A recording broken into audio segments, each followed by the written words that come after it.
Good evening. It's now 5:57 p.m. I'm still waiting for board members to join.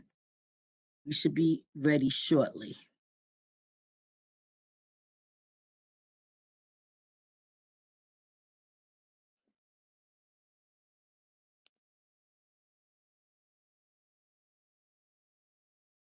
Hey, Etta, how are you? I am doing well. How are you? Getting ready for the holiday. I know. Looking forward to it. I am too. This is one of my favorite holidays, Christmas. Yeah. But it's good to see you. Yeah, likewise, likewise. We have Justin. Okay, where's my board members at? They act up in December. Yeah, But I hope they You're not don't make me look too bad. it's not Hey, the only board. Yes. good evening, Justin. How are you? I'm good. I'm good. How are you? I'm well, thank you. It's good to see you. What did you do? You cut your hair? No, it's in a bun. Okay. I know you look different. So I was just stating again. Okay, we got one board member, Paul Navarro, is coming on. That's good.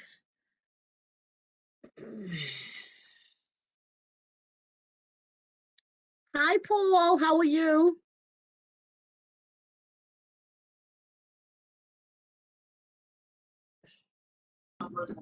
I'm fine. How are you? I'm good. It's good to see you. Happy holidays to you and your family. Eh, i- igualmente in Spanish. What does igualmente? Because I don't hear Uh, family. Same to you. Oh, igualmente. Okay, Yeah. okay. Thank you for Can translating. you guys hear me? Yes, hi, Kalako. That's the Oh. chair of the Housing Committee. Hi, everyone. Sorry, I was having a little bit of things, so I thought I was jumping on early to be able to do a test to see voice because for some reason, usually WebEx always give me a little problem. Oh, really? Oh, Yes. yeah, you always say that. I can hear everyone, but the output is not, usually I don't get any sound from the output. Okay, the person who has the last two numbers at 75, their first, the 516, are you a board member? That's what I would like to know. Are you a board member? No, I'm not a board member. I'm an owner on Southern Boulevard. okay, welcome. No problem. I just wanted to know if you No problem. recognize all my board members. They really want something with you at 5 p.m. That's because they had to cut the line short. The site closes at 7 p.m. but they adjusted out the things at 5 p.m. It actually passed out about 600 ads.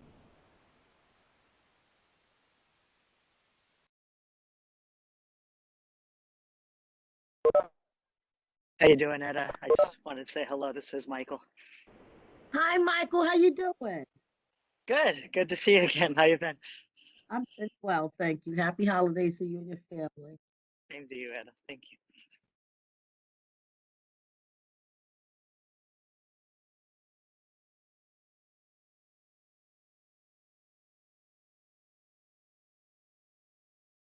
Hi, Carol.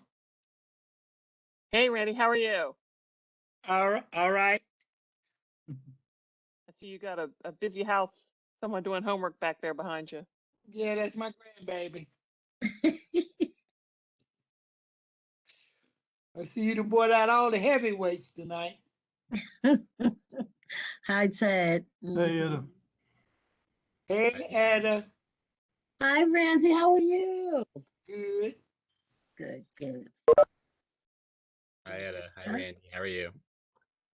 Fine. How's everyone? That was Sean who spoke? It was.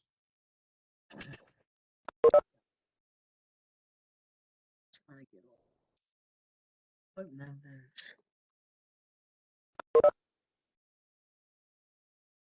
Become okay, 6:02.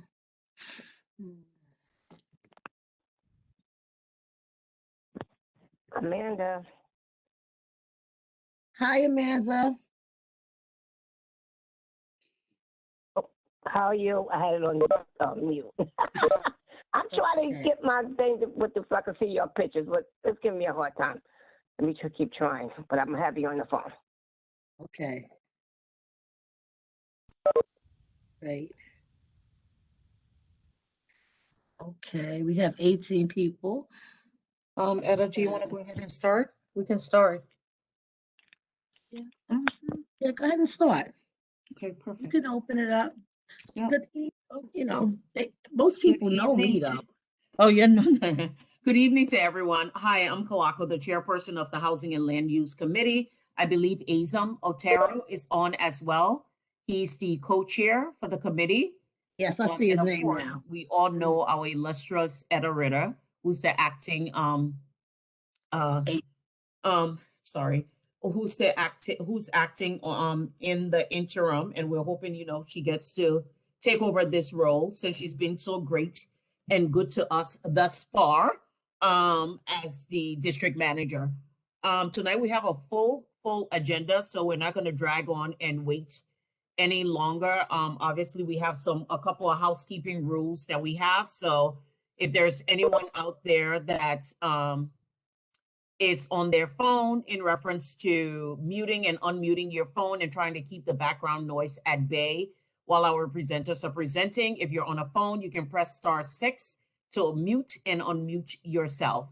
Otherwise, we'll wait until the presentation is done, and then we'll go to the end and then open the floor for any questions. For now, we're going to call the meeting to order, and we're going to open the floor to accept the minutes from November 11th and November 15th, I believe. I say 11, I think it's 15, the Monday. 15th. Yes, Mhm. November 15th. So I'm going to open the floor and call to order to accept the minutes from November 15th. Is there anyone out here who would like to accept the minutes for the last monthly meeting? Make a mo- Someone raise their hands. Victor, Victor Latimer accepts. and who seconds the motion? Who seconds Randy? the motion? Randy Dillard.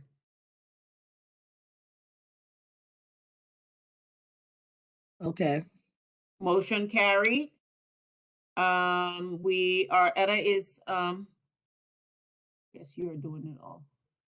Today we have, and hopefully all the board members were able to review, we've had, I'm trying to go through so I can get all the names accurate. If everybody is in attendance. Yes, everyone's in attendance. Got it. All the presenters. Yes, all the presenters are here. Okay, so today we're gonna discuss the Southern Boulevard neighborhood study. Yes, and we have Justin Lamorella. Justin, please correct me if I'm wrong. Senior Borough Planner for the New York City Department of City Planning from the Bronx office. We have Carol Samo, Director, New York City Department of City Planning, and Sean Breed, who's the Deputy Director of New York City Department of Planning. Also in attendance that we always have, we usually have Ted Weinstein, who's here as well, also representing the city, and everybody. Ted is our, brother family to this community board 3. So he's always here to support us. So I'll like to open the floor and pass it on to Justin and team to present. Yeah. Oh. Yeah. I know we have a PowerPoint. This is Carol. We have a PowerPoint that we could walk through, but I just wanted to also open it up. Justin's going to share his screen. Is that right? And I know that you've seen a kind of a document that put together some of the summary of the work that we've done on Southern Boulevard. And just as a reminder, we started Southern Study more than 3 years before the pandemic was even upon us.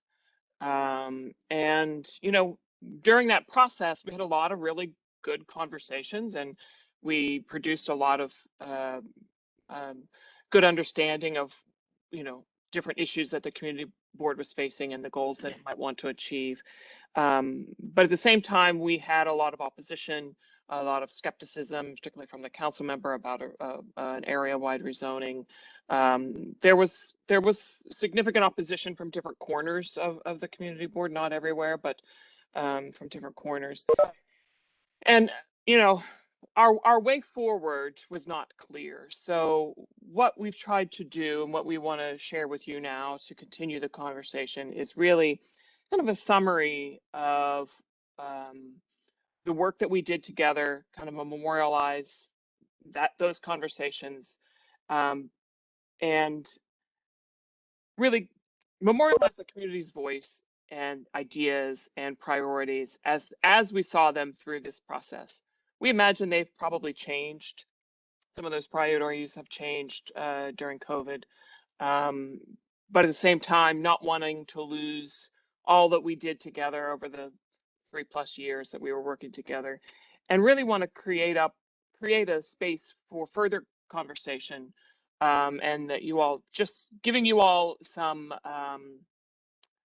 something to point to if you want to have further conversations, whether it's with city planning or with HPD or with parks or with local nonprofits, whatever it may be, that allows you to continue those conversations in the planning work. So it's summarizing what we've done, kind of memorializing what we heard from the community and the community's voice, and then also giving us a platform for future conversation. And with that, I'm going to turn it over to Justin, and we're going to kind of have a team conversation here, so to show you a little bit of what it is that we want to make sure we capture in this, whether it's, even if it's not a document, but it's on our webpage. Justin, I don't see you here, but I see the screen. Okay, great. Can everyone hear me? Yes? Okay. Yes. Okay, thank you. All right, so yeah, just gonna walk through, really a summary of all the work that we did together. And I know maybe there's some new people on the call too, and so I just want to give a full background of what the study was to begin. So the Southern Boulevard Neighborhood Study launched in the fall of 2016, and it brought together city agencies and the communities along Southern Boulevard to plan for future investments, programs, and policies around a whole range of topics, from housing and businesses. Hi, Justin, can I just chime in? There's a little bit of echoing or like a buzzing sound coming back, and you just seem a little tad bit lower. That's coming through, unless it's my committee on my computer. I'm sorry, unless can everybody else hear clearly? Etta, can you hear? I hear fine. Okay, so maybe it's just me then. So yeah, but to me, it sounds like there's a seeping sound coming every time you talk, and then it's just seemed very low. Okay, apologies for that. Maybe now I can hear you. Now I can hear you. Okay. Yeah. Okay, great. And so really, the study was quite comprehensive in all of the different areas and topics that we talked about over the course of the 3 years. Okay, yes, Justin, you are fading out now. Now I'm starting to hear it. For some reason, it sounds like you far back. Okay, I'm going to take off these headphones and see if that's better. Now. Great. Okay. Sometimes it's better with headphones. Sometimes it's not. Yes. Okay. So why was it important to do this study and to plan for this area? So first was to support the goals and to continue the planning work of the Sheridan Expressway study from 2013 that looked at not just creating a boulevard of the Sheridan Expressway, but thinking about the neighborhoods around it and connecting it to the Bronx River, and making sure that the area was supported with affordable housing and local retail needs, quality open space, etc.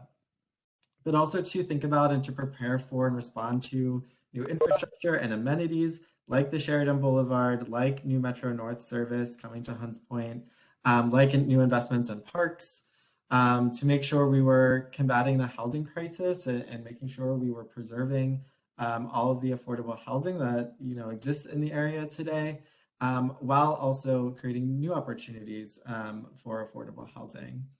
Addressing health at the community level, knowing that this area and the South Bronx in general has some of the poorest performing health indicators in the city. And so making sure we address that head on and made it a theme throughout the entire study.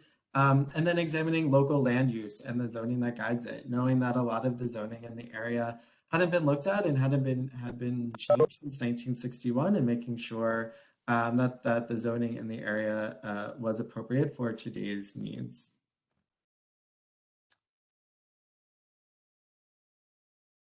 And again, just for background, for anyone who's new, the map on the right shows the general area of the study itself. It was south of the Cross Bronx Expressway and Crotona Park, over to the Bronx River to the east, 163rd Street to the south, and then about Prospect Avenue to the west.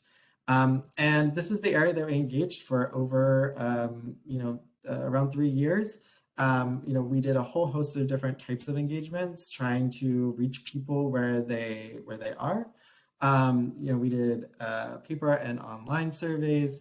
We did a lot of tabling at street festivals and community events over 2 different summers.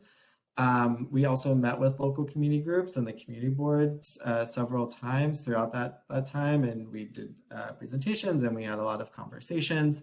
And then more formally, we had 7 public meetings and workshops, everything from an open house to goals and visioning workshops to smaller deep dive workshops that we had around things like housing and the needs of small businesses.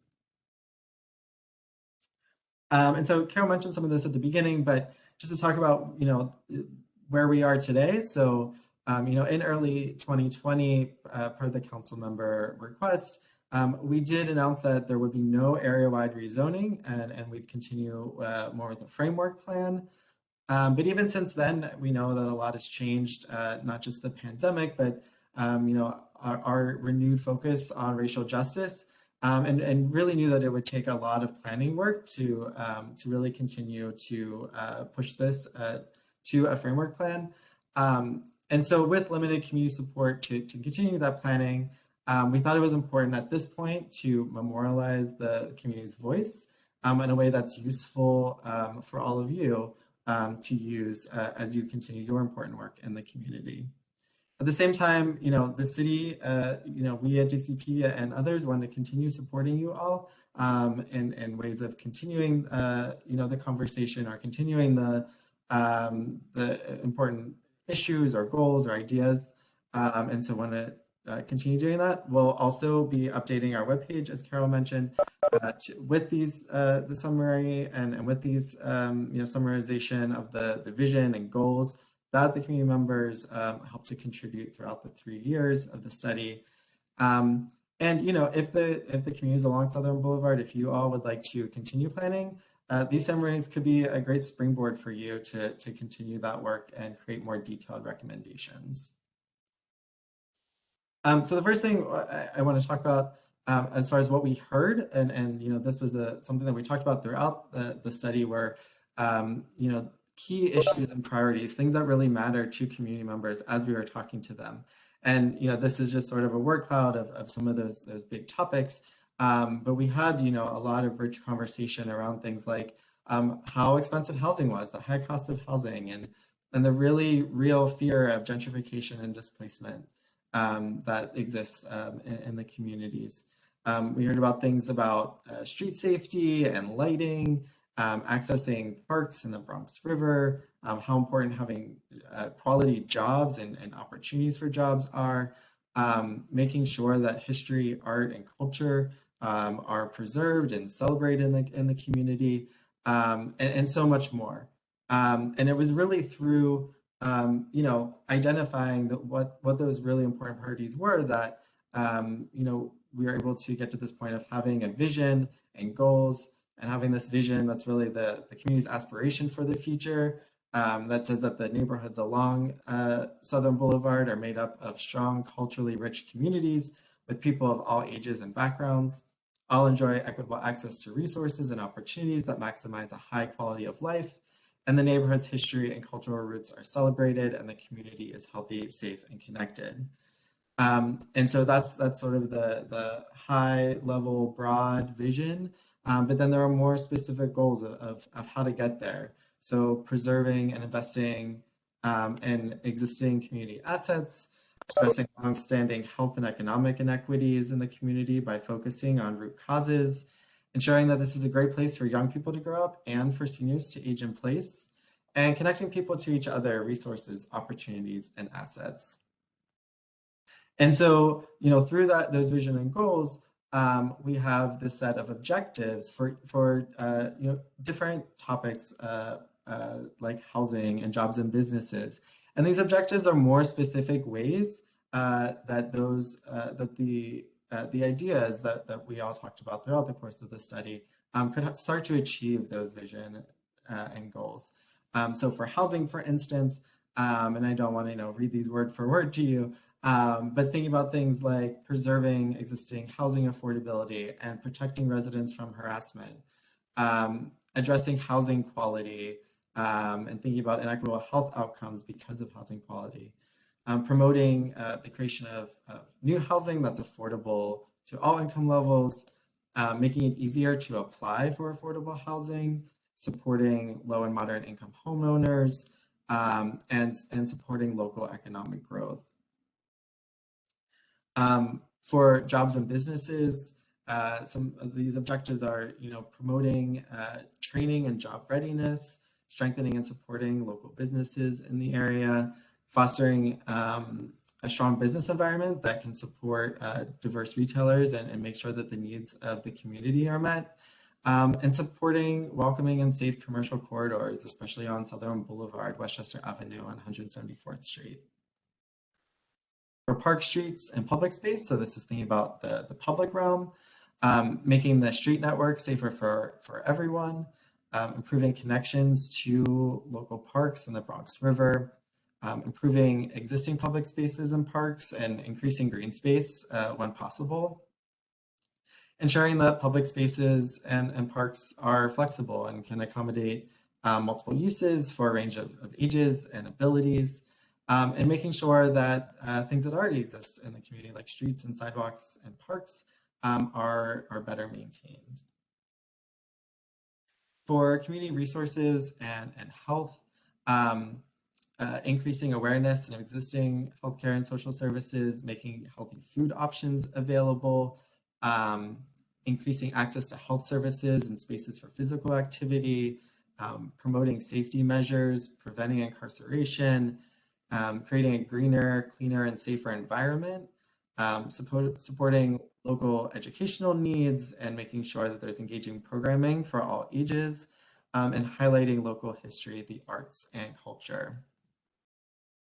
And then for land use, promoting the creation of housing that's affordable to all income levels, creating new opportunities for housing near transit and along major corridors, supporting Southern Boulevard as a continuous commercial spine of the neighborhoods that surround it, reconnecting the community to the Bronx River, making sure that the waterfront on the river is welcoming and accessible to everyone, and respecting the context of the lower scale residential areas. And then still thinking about land use, this was a map that sort of built out of the visioning workshop back in October 2018. And this is the way to think about those objectives more in map form or more in a visual way. And thinking about areas such as along the elevated that we might want to strengthen and support a safe and thriving mixed-use commercial corridor there, or thinking about the 174th Street station as an area to encourage new housing, the waterfront to reconnect the community to the river, and the bid area to make sure that we're supporting it and strengthening that as well. While the areas off the corridors are areas to preserve character and affordability, while still supporting opportunities for new housing that are consistent with the more surrounding community needs there. So that's just another way to kind of think about the land use objectives. And then another way to think about all the objectives, and these are things that we're hoping to upload to our website to make it a little bit more visual and bring it all together, of how to think about how these objectives don't exist in silos, but really should be working together to try to accomplish some of these goals, like preserving and investing in existing community assets. We have a host of different objectives on the screen here, from housing to jobs to community health, and how those things work together to really get towards those study goals. And so we have a different graphic for each of these goals, each of the 4 goals that kind of do that. And these are just illustrative examples of how that can happen, and sort of show how they are meant to work together. And then, speaking of how the objectives and the goals can work together, and things that are have already happened as part of the study, or things that have happened along the way that really work towards the goals. These are just some things that we wanted to highlight. So the first is in Community Districts 2 and 3 from 2014 through June 2021.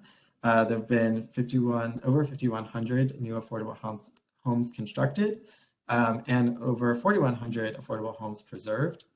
There were 2 commercial district needs assessments completed by local organizations like WEDCO, the BID, YMPJ, Urban Health Plan, and the Greater Hunts Point EDC, looking at Southern Boulevard, Westchester Avenue, and then down into Hunts Point as well. There have been over 250 city bike stations installed in the Bronx, creating a new transportation option for Bronxites, especially in this area. 3 parks reconstructed through the Community Parks Initiative. DOHMH, the Department of Health and Mental Hygiene, who were partners of ours throughout this study, had a few projects as well, where they hired 30 intergenerational researchers as part of a participatory action research project on the local food system. And then they also completed 2 projects as part of a healthy placemaking initiative. You can see a picture of that here, of a mural that is along Westchester Avenue that connects to Concrete Plant Park, and it's a mural of local residents, and making it a bit more visually interesting and hopefully enticing more people to use the park.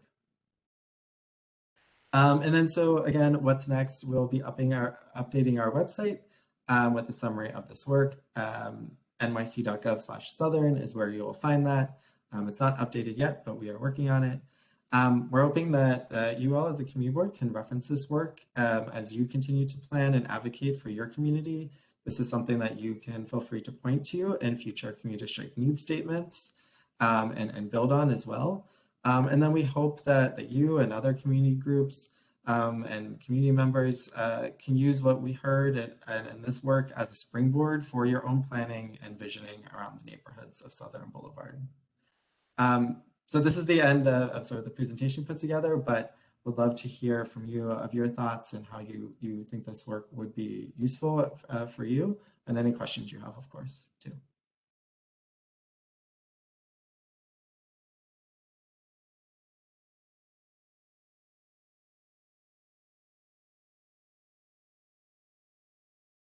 Thank you so much for that, Justin.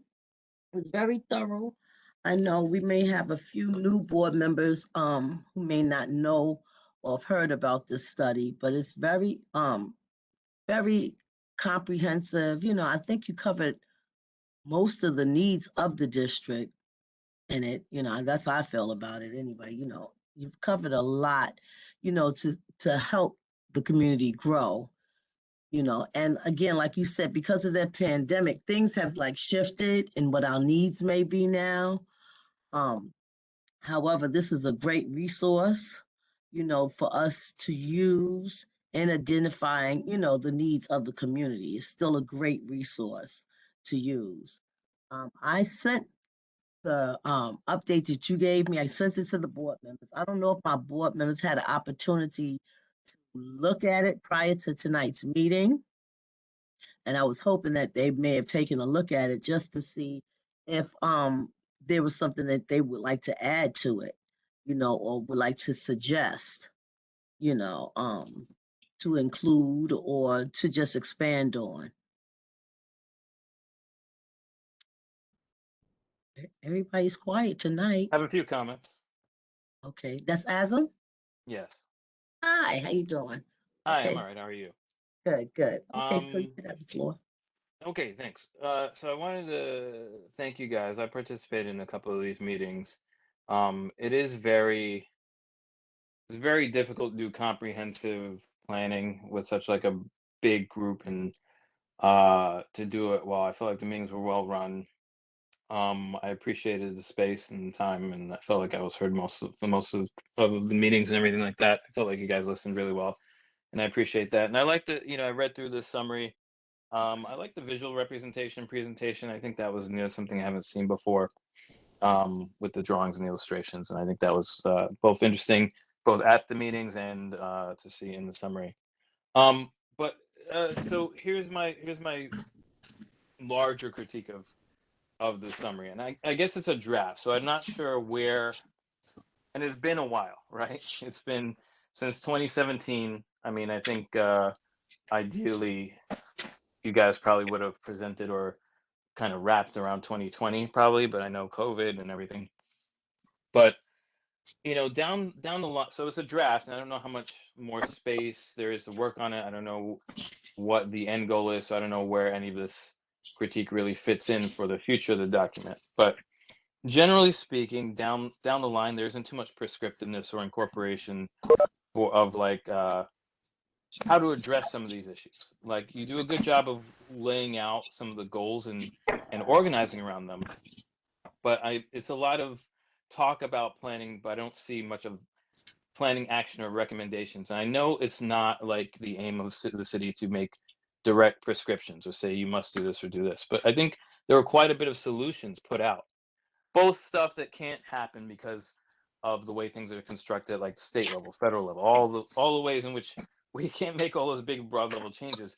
But I mean, they can be stated here, as aspirational goals, and they're not, and I don't really see them. I'm not saying they're totally absent, but I don't see them stated as directly as they can. So in a way, this is a lot of planning, but with, very light on the action portion.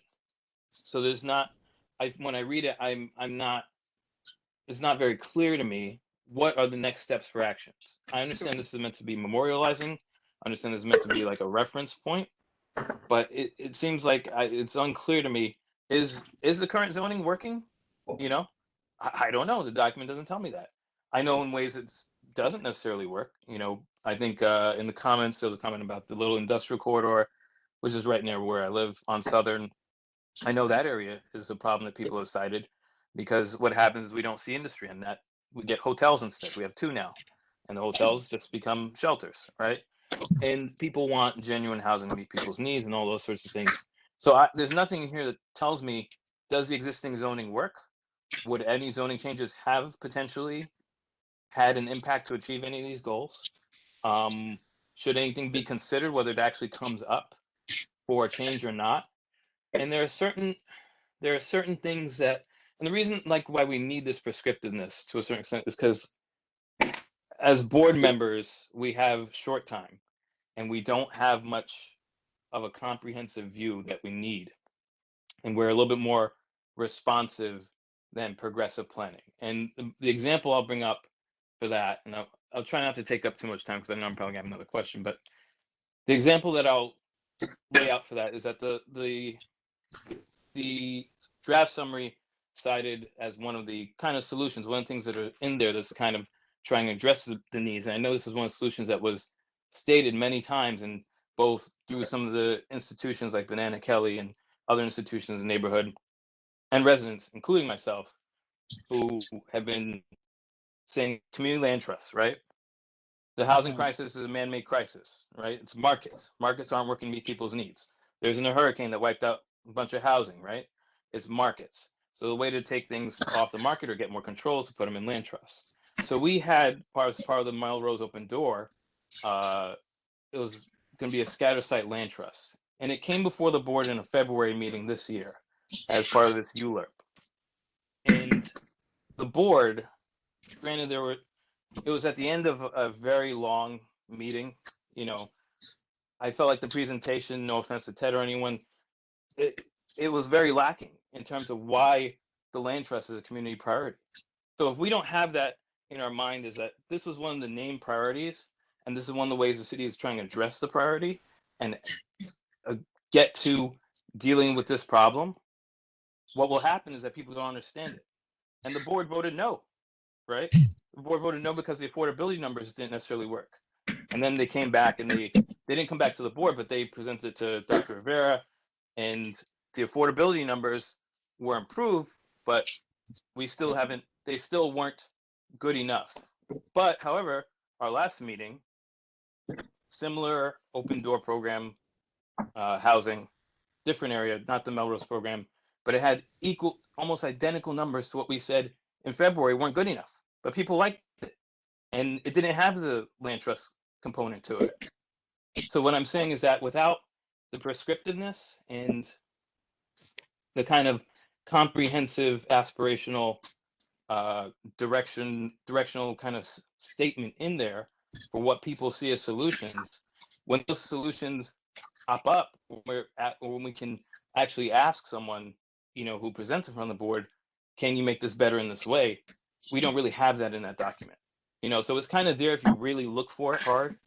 But like I said, from the board member perspective, short time, limited comprehensive view, it's hard to, it's hard to keep all those things in mind when we hear presentations, and we kind of need some guideposts that are actually much more prescriptive than what I read in the draft summary. You know, and I think that there was a huge investment in resources and time of you guys, of the people who participated, the people who coordinated these meetings, you know. So I think the document just kind of needs more pop to it in that respect. Can I know that Paul has a question too.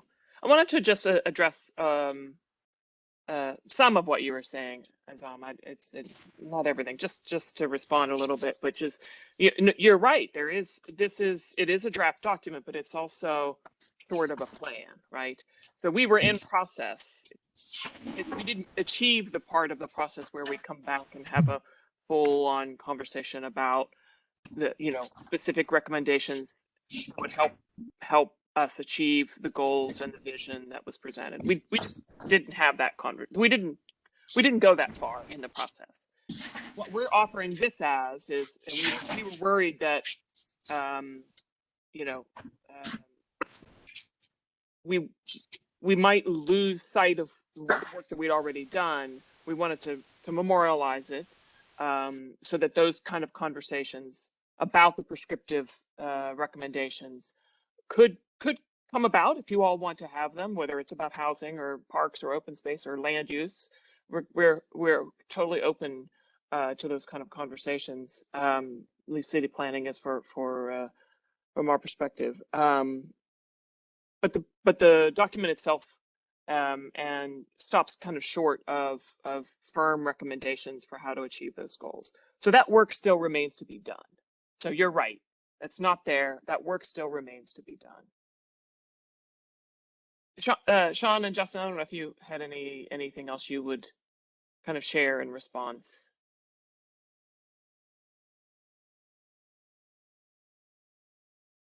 No, I think that's right, Carol. And yeah, I appreciate the feedback as well. I think you're right. There is more room for specificity. And we're here if you all as a board, as a committee, want to continue those conversations and think about what some of those more specific recommendations would be that would be helpful to you as you're making decisions.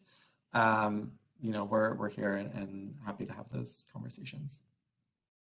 Yeah, and I mean, I would just add, and the picture that's left on the screen is striking. Clearly, we did have those deeper conversations. It's the housing deep dive there, and HPD was our partner as we talked through that with you all. So those conversations did happen. We did start to take them. We did hear a lot more. Like Carol was saying, that we did not get the chance to come back around and be able to really form those recommendations and memorialize them. And it was a larger study area. It was boards 2 and 3 as part of it.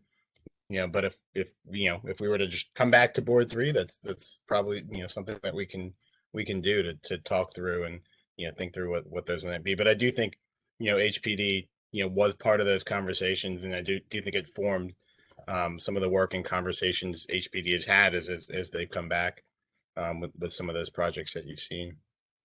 Yeah, I agree that's there. I mean, in the picture, in the green shirt on the right, that's me. So I was there for those meetings, but I just felt like there was a lot more stated. So for example, one of the things, and if we don't memorialize in this document, meaning we don't name them more explicitly, like I said, in February, we had a land trust opportunity that we voted no on, right? And then we said it wasn't affordable enough. And then last month we had a meeting with a project with identical numbers that we said was affordable enough. It wasn't a voting item; it was an advisory thing. But I think if we don't put up these signposts that come out of this, I think it just gets lost through the passage of time, through the attrition of administrations and things that come before the board and things that become more hot button issues.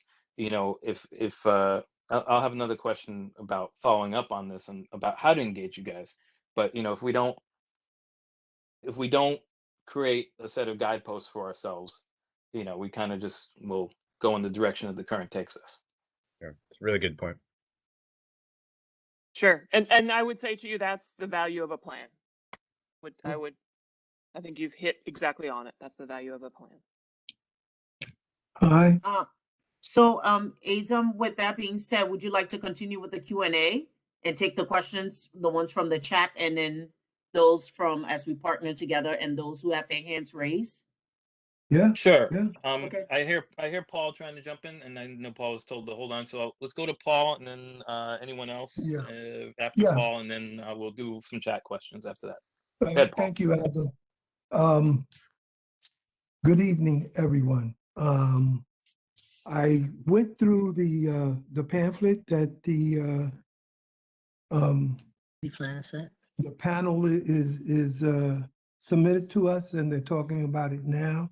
One of my questions is, in order for us to be a viable community, we need both low-income housing, we need moderate income housing as well.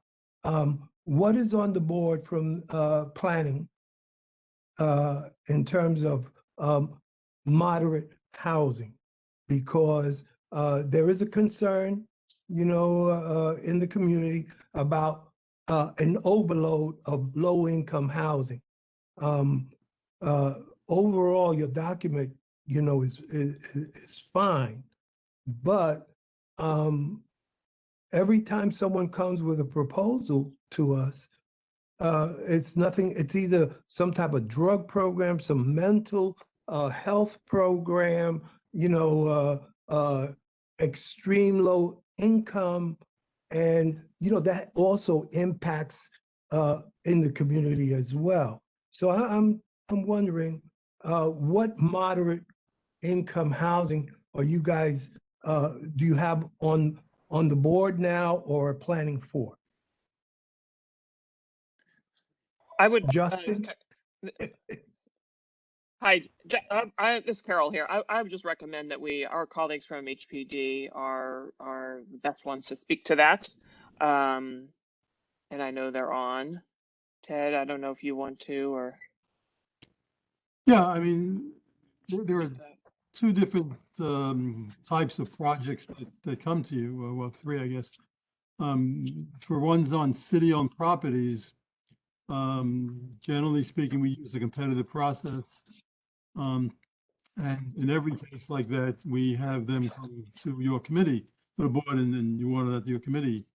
And it was correctly described, a couple of examples of that, where development team in a project was selected through a competitive process. The other thing that we do is we also provide funding for private sites. But in those cases, if we're providing funding, we also require them to come to you. And so if it's a city-owned site, then we first have a community engagement process. And if the community wants the RFP or RFQ, whatever it is, to specifically target those sites, those city-owned sites, for a wider range of income eligibility, that's fine. On the private sites, that's where a developer comes to us with a proposal themselves, and it's their land. And again, we still have them come to the community board, but we can't be as quite as dictatorial, I guess, about what gets built there. It's not our land.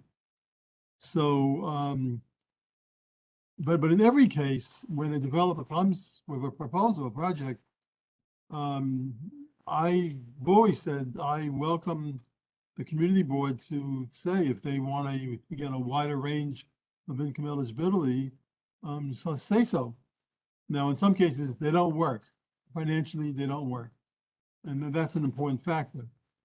But we're certainly open. And in fact, the last cluster proposal that did come to you, informational, that Obson pointed out, and will be coming to you this coming year, probably early in the year for ULURP review, is mostly homeownership and for a slightly wider range of income eligibility. For example, there will be a co-op building on Chisholm. There will be private homes, small homes on Chisholm and other locations as well. And so we certainly don't try to, I mean, obviously there's also a policy decision that those in the greatest need must be targeted, which we do. But we also target, I always talk about how, I'll come to a meeting and hear that, the community board committee wants targeted for lower incomes, lower rents. And then I can come back to the same committee the next month and get asked, what about our young professionals, who may have grown up in the community, want to stay in the community, but have gotten decent jobs, but they're having trouble finding housing. Absolutely. And both of those arguments are correct. And so the answer, the bottom line answer, Paul, is we don't just do very low income housing. We do try to do a variety. We do try to meet, to create opportunities for a variety of people, including sometimes seniors, for example. 1490 Southern Boulevard just opened up recently as a senior building in your area.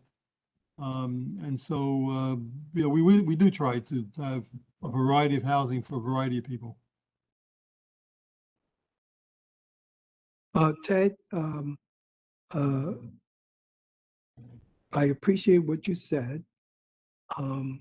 I would personally, I would like to see more moderate type homes, because what we've been seeing for quite a while now is, these specialized programs or the so-called affordable programs. And there are people here, not just the homeowners, but people that that survived, difficult times in this community. And, people want to feel safe. And when you introduce not just a larger population, right? But people that can also be a detriment to the seniors in this, there's a lot of elderly people in this community. And some of them are afraid, that, sometimes with affordable housing, it brings its own set of issues. So what I guess some people are looking for is only what you can control, Ted. We understand private developers and stuff like that. We understand that, but they also receive grants from HPD to create low-income housing, not so much moderate or upper income housing. So what I'm asking is, please take that into consideration when you're working with planning, that we'd like to see housing for college-educated young people that want to stay in the community. That would be appreciated. And, I'm kind of up in the air, just to share with you, my support for land trusts, okay? Because I've seen, I'm a veteran. I've seen what land trusts do. They're not completely wanted in the communities. I think you know that as well. So I just, food for thought, Ted. And also, could you give my my regards to your wife, Mrs. Weinstein? Thank you. Thank you, Paul. And yes, we will continue to take all of these into account. Absolutely. Thanks, Paul. Any other questions before we move on to the chat questions? Hi, yeah, this is Olympia. Just a few questions, because we always want the issues of housing to be a certain thing, but without the economics of the community, how much diversity are we going to get included in the plan?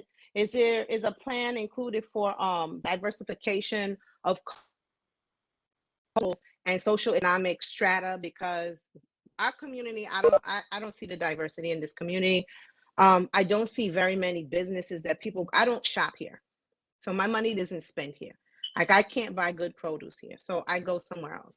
We shouldn't be shopping outside of our communities if we want to keep the wealth within our communities, or even start to build the wealth.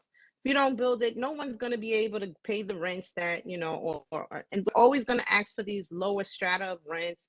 We're always going to look for something less, but then when you get the less, you get the lower caliber of tenants and other residents that you really don't want. So my question is, where is there an incentivization to bring across businesses that will keep money within the community, programs that will help initiate small businesses?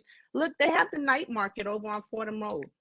They have the night market over in Harlem. We don't have things like that over here. We've got one fruit stand with not very good quality fruits, and vegetables, but it's there. What do we do to bring money to the community so that people will have jobs within the community and have a little pride in their community, instead of leaving the community and bringing stuff back? So we make money, have it in the community, just pay our rents and keep it moving. So my thing about it is there a program or a policy or something created that will reach out to larger businesses, smaller businesses, to bring here? What happened? This is not our community, but look how well Little Italy does. Is Little Italy part of our community? Look how well Little Italy does. Look how many businesses have there, small businesses, and they're a little thriving neighborhood. We don't have anything like that here. What incentivizations are put out there for other organizations, other companies to come over here and say, I want to establish here, and this is where we're going to get our employee base. People will be able to make a good wage, be able to come to work, pay their rents, pay their utility bills, buy food, keep a meal on their tables. And with the population of people who see these things happening, you really kind of don't have to worry about other people coming in and throwing out offers for drug programs and other things that you kind of don't want in the neighborhood. So again, we're coming back to the finances of it all. How do you build? What program or what policy or what incentive is put in place to create wealth or start building wealth within the community?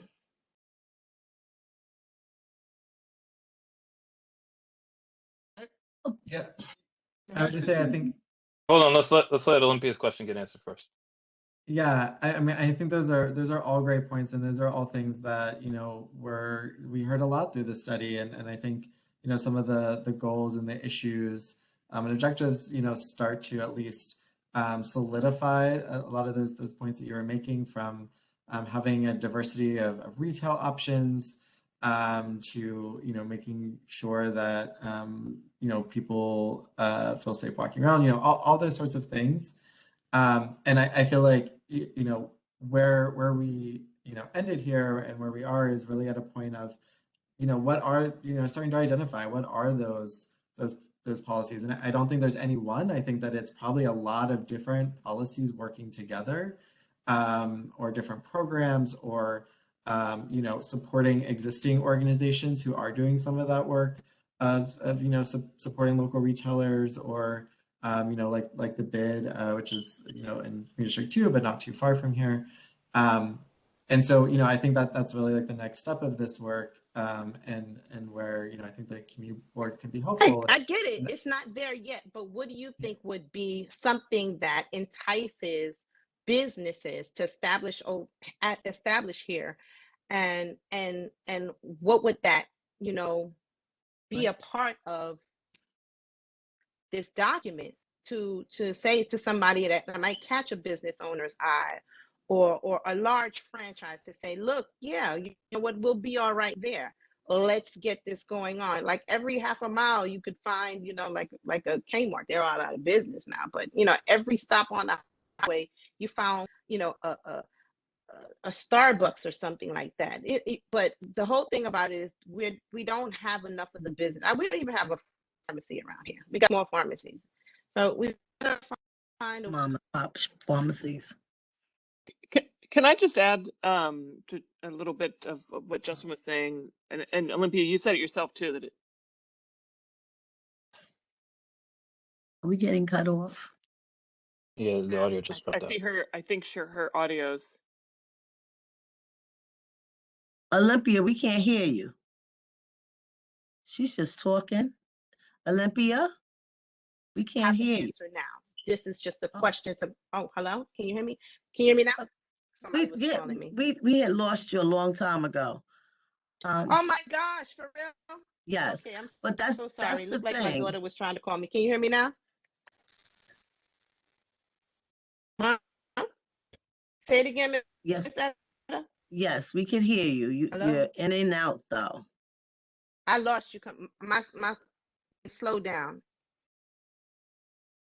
Okay, yeah, my connection slowed down. So yeah, it all comes back to, again, the finances. If you don't have a plan for it now, I'm not asking if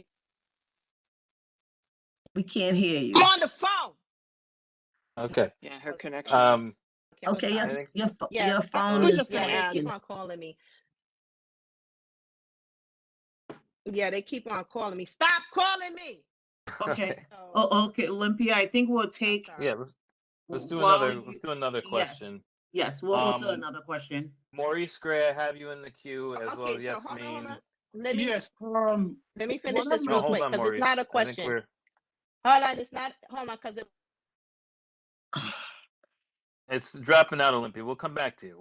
Olympia, we have you in the Olympia, you queue. don't have any sound, We'll so come back to you. We have no we're going sound in for and you. out and cutting off. Okay.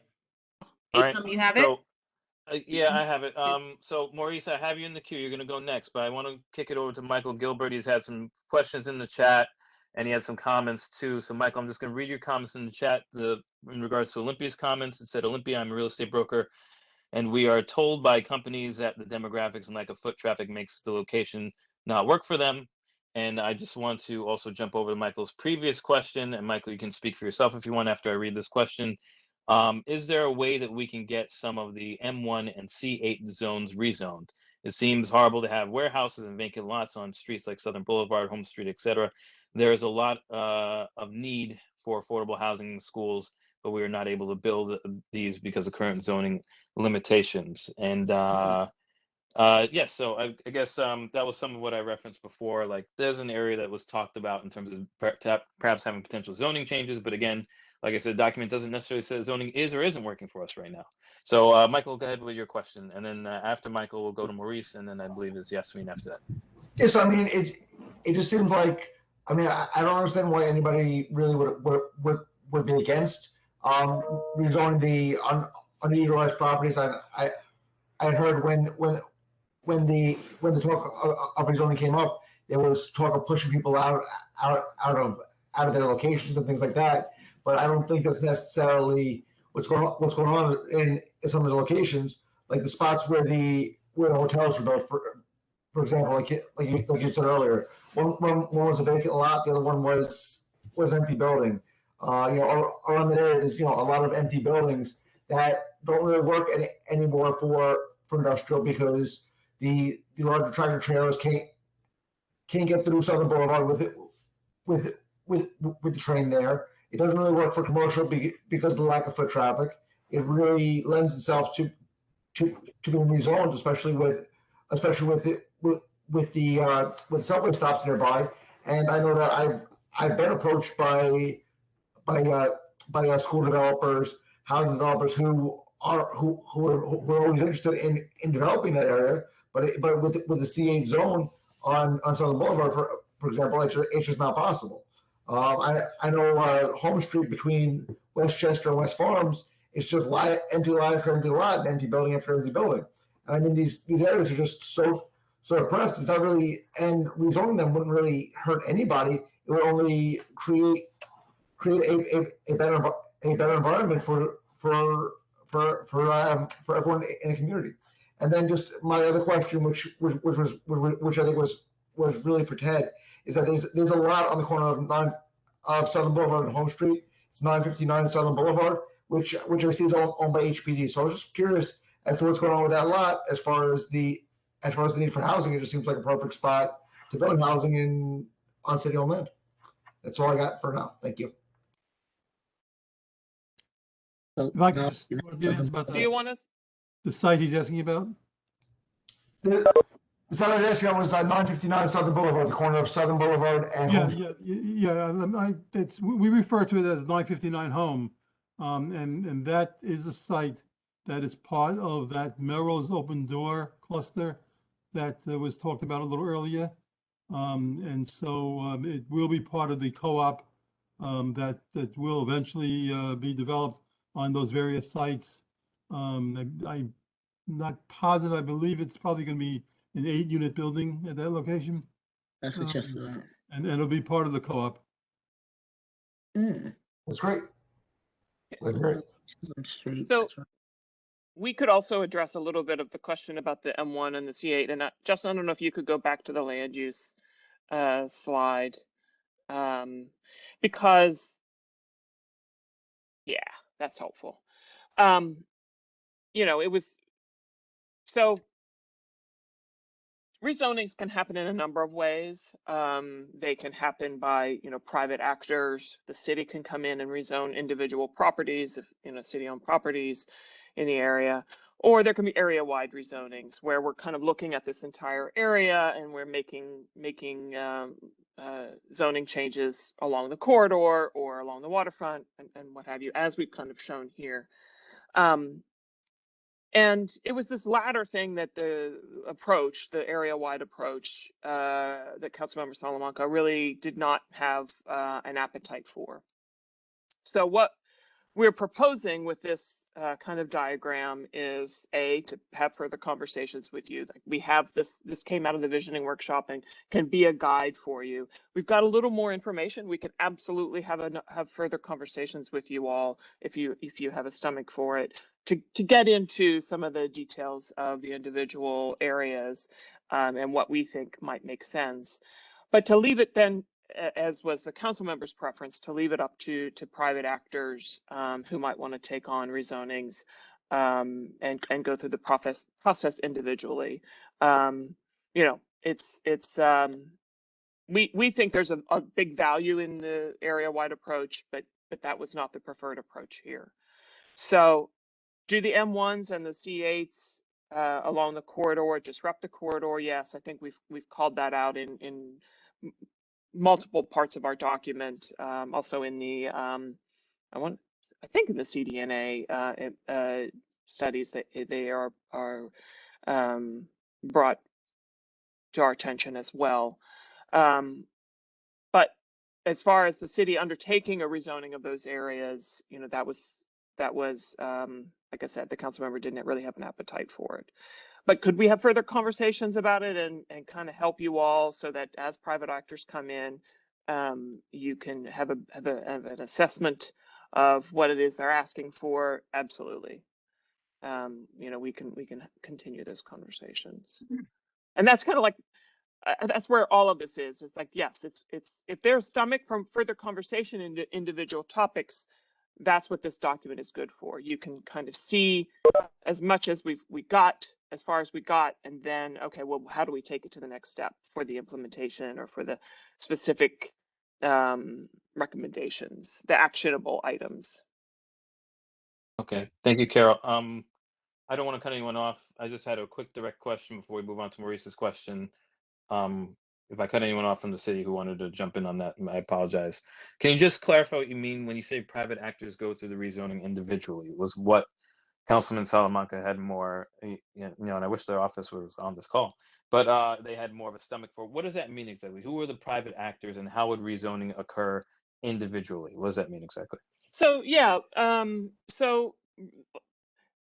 as properties can be rezoned in any number of ways. You know, the individuals own the property and they can come in and ask for a rezoning. They need to apply for it, do the environmental review and all of that. And then it has to go through ULURP.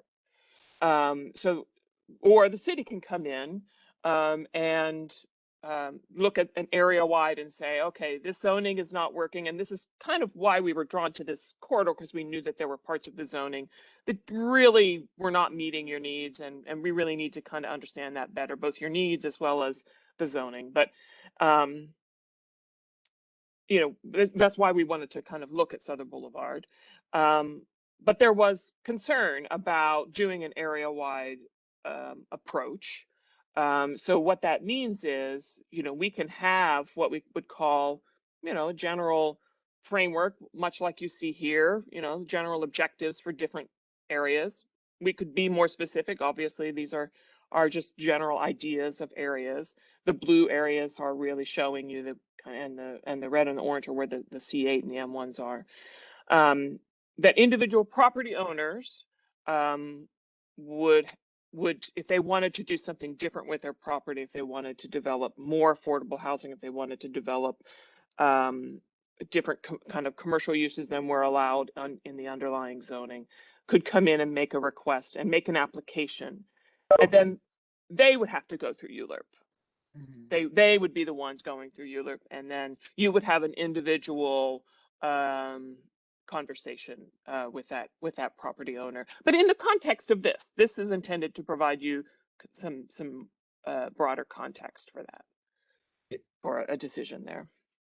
Sean, yeah, you were going to say. Yeah, if I could just add, and it's Sean here, because I think it gets to some of the questions Olympia was asking too, and you know, part the concern about Southern Boulevard within, you know, Community District 3 specifically, you know, not kind of supporting the community's retail needs was something that we heard a lot. And I think it's important, and the reason why we undertook the plan, looking at everything, is that, you know, part of it might be about land use or zoning that doesn't work. You know, part of it might be, you know, and this is why we did the commercial district needs assessment, is understanding what's there today, what's working and what isn't on the corridor, and in terms of the mix of businesses. And that helps to think, well, what kind of businesses can be attracted, you know, to what types of spaces, and you know, you really to meet the needs and you know, bring in the types of uses the community would want to see. And it's also, you know, safety under the elevated, making sure that the residential areas are well connected to the corridor. And I think, you know, we started to get at all of this, and it's a mix of all of those things. And I think it was just important to know, because I think it came up in a couple of ways, and you could you could see that same thing. You know, the zoning might be an issue, but it might be the mix of stores there today. It might be the safety under the elevated. It might be connections to different parts of the community. And we have to think of all of that, and that all contributes to the health of the corridor and making sure again that the retail uses are there are really meeting the needs of the district. And I was just going to add one more thing to that too, which is Can I have an opportunity to say something, because we keep on going back to the same individuals. Well, Maurice, they're doing a I was just trying to presentation from answer. the city. So this is like Carol finish this part, and then you'll be next. You're next in the queue. Sure. I just wanted to add, this process was long. This document is by no means the entirety of everything that was heard or said. It's truly is a summary. We've got a lot more on our webpage as well that goes into a lot of these details. That said, the CDNA work is also, you know, as we're talking about the health of the corridor, really important work that I think also is a touchstone for, you know, taking action. There you go. Thanks, Carol. Go ahead, Maurice. Yeah, yes. First, I'd like to say that Olympia has made some very important and salient points.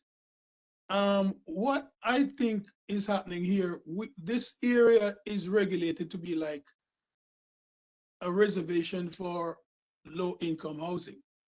And like as Paul said, if you're not creating an area where the younger generation of college educated want to remain, you have to create a unique village where everything fits together. Like Olympia is saying that she does shop in this area because the things that she needs, the quality stuff that she needs, is not found here. Now, how can you build an environment, a community where you are short of having everything that is required to have a good place to live? I've been living here for the past 26 years, and nothing seems to be on the improve. You know, quality is something you have to go outside to get.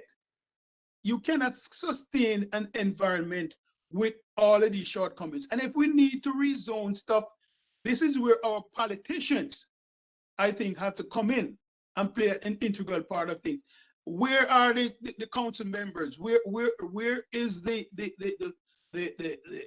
borough president and all of these people who we cast our vote for?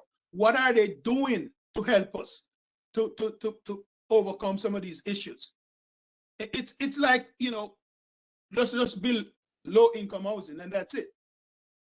You know, we don't want to be cast like we're on a reservation, like what they do to the native people. They just put you someplace and there's nothing to sustain where you're living.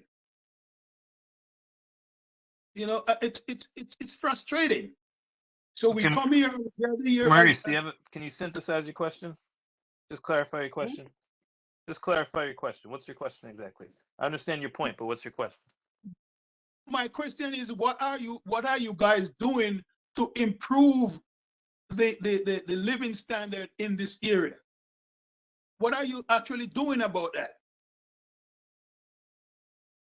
And who are the people that need to be an integral part of this type of support? Yeah. I would say that is not a simple answer, right? And I think that this work is just, you know, the tip of the iceberg. I would say to you that each one of these topics would work to help improve the quality of life in your neighborhood and taking it the next step. There is a lot of stuff work that the city has been doing and achievements that the city has. If you want to go back to the slide right before that, you know, where we've taken steps even during this process, even during COVID, to help address some of the needs that have come up in this process. You know, but by no means is this the end. go ahead and pat yourself on the back, but you're not doing anything for this community. Just go ahead and pat yourself on the back and talk about what the city has been doing in COVID and whatever. You know what I mean? Okay, I'm sorry. Okay, I don't, maybe you misunderstand why they came before us, Maurice. They're coming to give us an update on the study that they've conducted, right?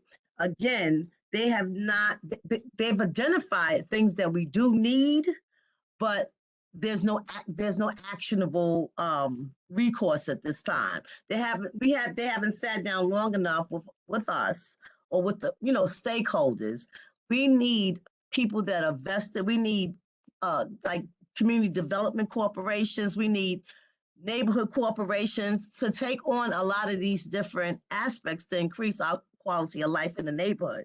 This is just a study that a whole bunch of people came and talked about different needs of the community. I know everybody's frustrated with the housing situation, with the food insecurities. Unfortunately, this document at this point is just identifying what is needed in the community. There is no recourse to how we're going to get any of these things identified yet, unfortunately. Okay, so thank you. so I mean, I think that needs to be stressed, unfortunately. So when you say, it's just a study that they did, and it's a good study because we've identified things that we need, and it also lets you know what you don't want in your community. But it's not just solely on them. This is a springboard to what we need. And now it's time for us to think who we have to talk to get these needs met. I certainly appreciate that, Eda. But is that I am interested in how we are going to move forward. That's what I'm talking about. Well, okay, that's not going to happen tonight. How are we going to move forward? That's something that we're going to have to keep talking about, and it might have to be on a separate, it has to be maybe a part of from this meeting. Maybe you have to create an ad hoc meeting.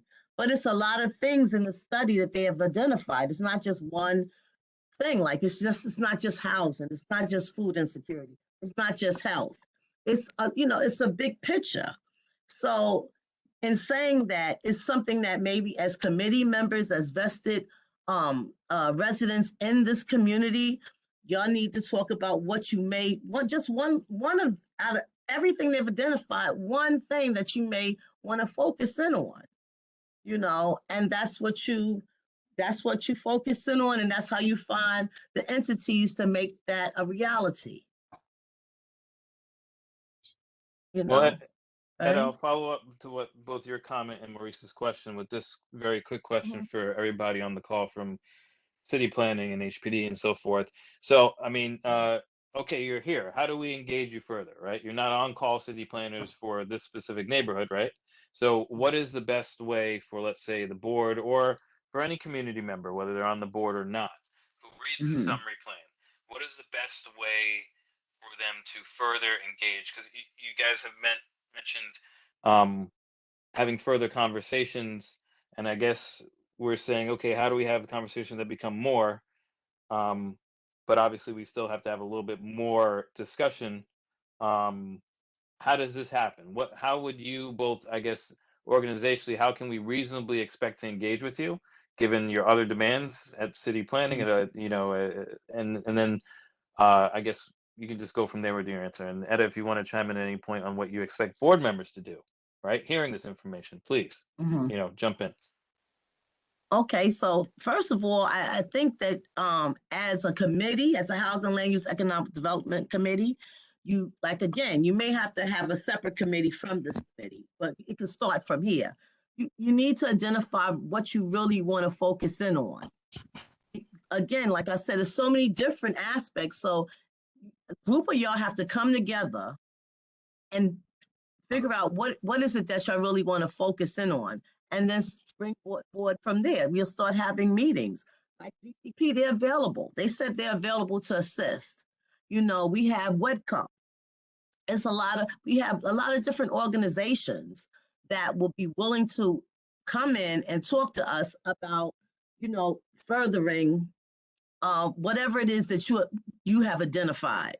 y'all have identified. You know what I mean? Because honestly, the way the city is, especially with the pandemic now and everything, you know, everything is just a mess economically, as you know. But let's be realistic. We still moving forward. We still gonna move forward. So when like these housing developers come, and if they have a community space, you know, we need to start really maybe requesting that a certain type of organization rents out that space, that they identify certain organizations that's really going to help in the rebuilding of our community. You know, I know quite a few people here on the board, they've asked me about community centers because there's nothing for the youth to do. You know what I mean? And then, you know, it all depends on what you identify, you know, and that's how we have to go from there. You have to be proactive. Just sitting in one meeting is not going to make it happen. I can tell you that. It has to be an organized meeting, like you meet regularly, just like you would any other committee meeting. And you have to have people there to educate us. I agree. You know, I'm willing and able to start doing what we need to do. okay, Carol, you want to say something? Yeah, I just wanted to add, you know, just to underline everything you've just said, I think it would be very helpful for you all to go back, digest a lot of this. We could even look back further at in more detail at a lot of the outcomes of some of our meetings and you know, the ideas that came out of them, the priorities that came out of them. I'm sure they have changed with under COVID. I'm sure they have. There are a couple of ways you can engage, and we could engage with you. Some is, you know, we join you for individual conversations, start to digest a little more of what your thoughts are on different areas. Take land use, for example. But that's not the only way that you can do it. Like that's almost like in continuing the planning conversation in general. But you can also, and it's right on this slide, and Etta knows this well, you can take a lot of this work and, you know, understand what your priorities are. And then we also have the community district needs statement and the capital requests that come out of the community boards. Mm-hmm. That can be a direct way. You can go from this kind of a document and this kind of conversation to those kinds of requests and those kinds of needs statements that's transmitted to all of the agencies. That's transmitted to the capital agencies, that's transmitted to all of the service agencies, and they have to respond to your needs. And you know, as we refine that process and get better at it and have more transparency around it and better ways of engaging both the community board as well as the agencies, more and more needs are to be met. So. And you know, there's a new administration coming on board. Great opportunity, you know, to have your district needs statements speak for what you want, and out of your come out of the planning work, could come out of your district needs statements, but to have your needs met in more broad sense. You know, you've got new people. You have the same council person, but you've got new people coming online. Different policies that they may want to pursue. Right. And we're willing to come and talk to you further to understand how the citywide policies may match with your local needs here as well, even under the change of administration. I mean, that will take time, right? But I think Ed has given you a good approach. And yeah, and so like Carol was saying, you know, our district needs statement, like the capital expense budget request, you know, you look at this document, the Southern Boulevard study, and then we look again at our capital expense budget requests. And we look at how are we, you know, addressing any of those needs that they've identified in our capital or expense budget requests. We could start from there too. It's different ways. It all depends on what you want to focus in on, you know, like, because we can't be all over the place, because whatever you identify in all reality, it's going to take years really before we really see it happen, you know, but it's something, that's what happens. You got to start from the ground up, you know, if you really want to change things. So, you know, Again, we could start with reviewing our capital expense budget request. We could start that now, because it'll be October, it'll be here before you know it again. So we start looking at that. You start looking at this study. There's so many different studies regarding, not so many, but I know the Southern Boulevard study. I know WECO, they've done a very comprehensive study too of the neighborhood. So things of that nature, and just the Department of City Planning, their website, they provide a lot of information on their website. The Census Bureau has a lot of information about our district, believe it or not. But again, you have to collectively come together and again, maybe want to meet outside this meeting. Because it's a planning meeting, you know what I mean? So you might want to do it for 2 or 3 hours. I don't know. You might want to meet on Saturdays, I'm just saying, so that's something that we could discuss further, at the beginning of the year. We could set up a separate meeting and we could discuss it further to see how we can, do this, work together, because this is y'all are stakeholders. This is your community, And Etta, if I may, with regard to the housing, it's participate. If we're thinking about offering a city-owned site through a competitive process like an RFP or an RFQ, and we have a community engagement meeting, visioning workshop, or whatever, charrette, people should participate. And Right. so for those of you who do believe that what you need more of is more moderate income housing, come and say so. For those of you who believe that more housing should be mainly targeted for those most in need, say so. We try, one of the things I've said many, many, many times over these last 8 years is that having housing with a range of income levels Yes, you become always the say. standard. It wasn't always like that, but we typically now, when a building is being built and it's financed through our program, it's generally from very low income to moderate. And then when the private developer comes in with his land, and maybe he's seeking financing from us, tell him the same thing. Say what it is you like. When it comes, we talked about retail and about business for the community. When a building is being built on a commercial strip, it generally has retail space, commercial or community facility space. Tell the developer what you want and what you don't want there.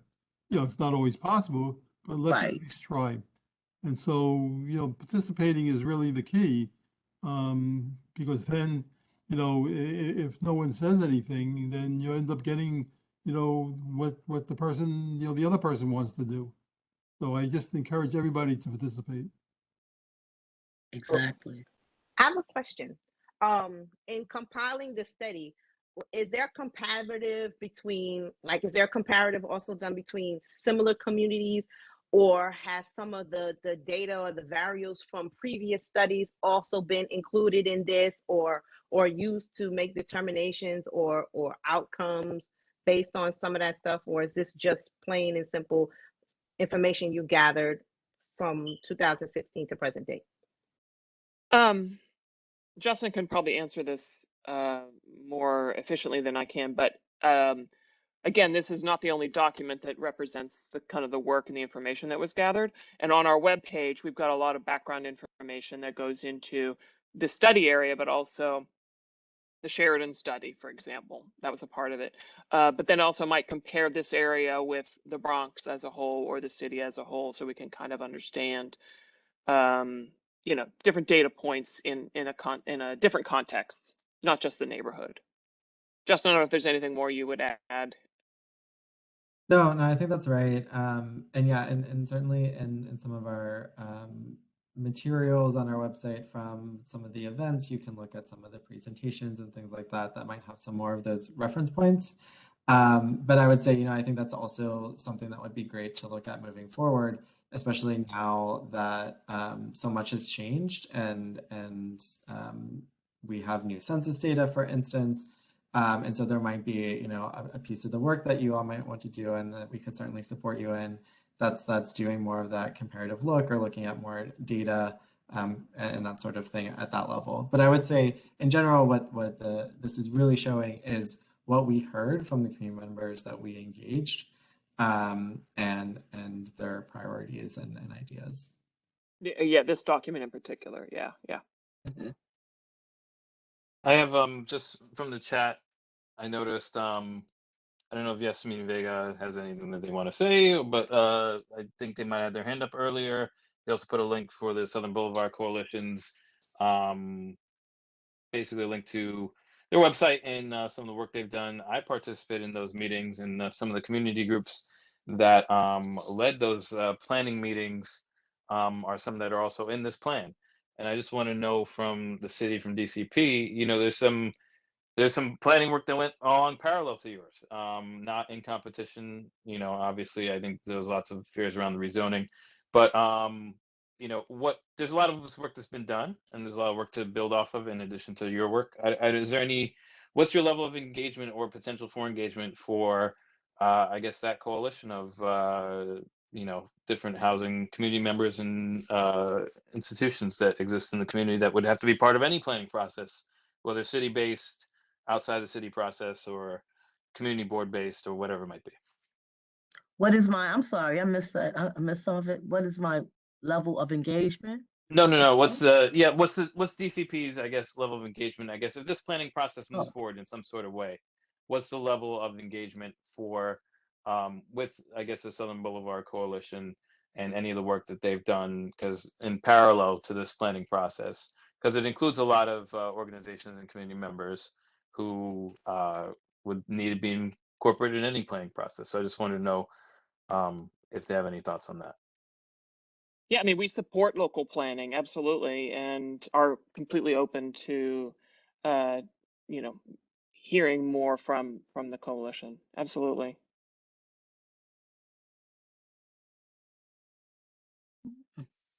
Okay. Hi. This is Yasmin. I'm with WEDCO and the Southern Boulevard Coalition, and I apologize. It's not allowing me to turn my camera on.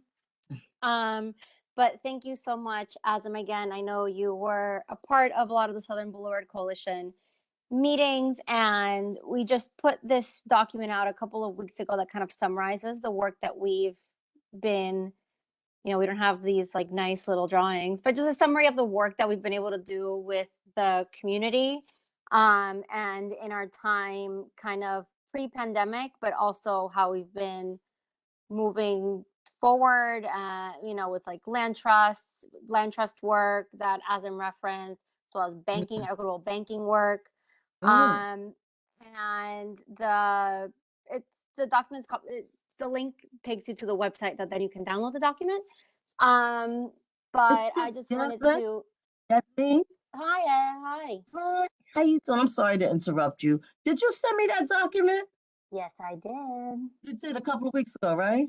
Yeah, I can resend it to you. Yeah, resend it. Okay. Please. I will. And nothing. Thank you so much, Justin. Nice to see you for this presentation. And like, these objectives are fantastic. And of course, we want safer streets and better economic opportunities.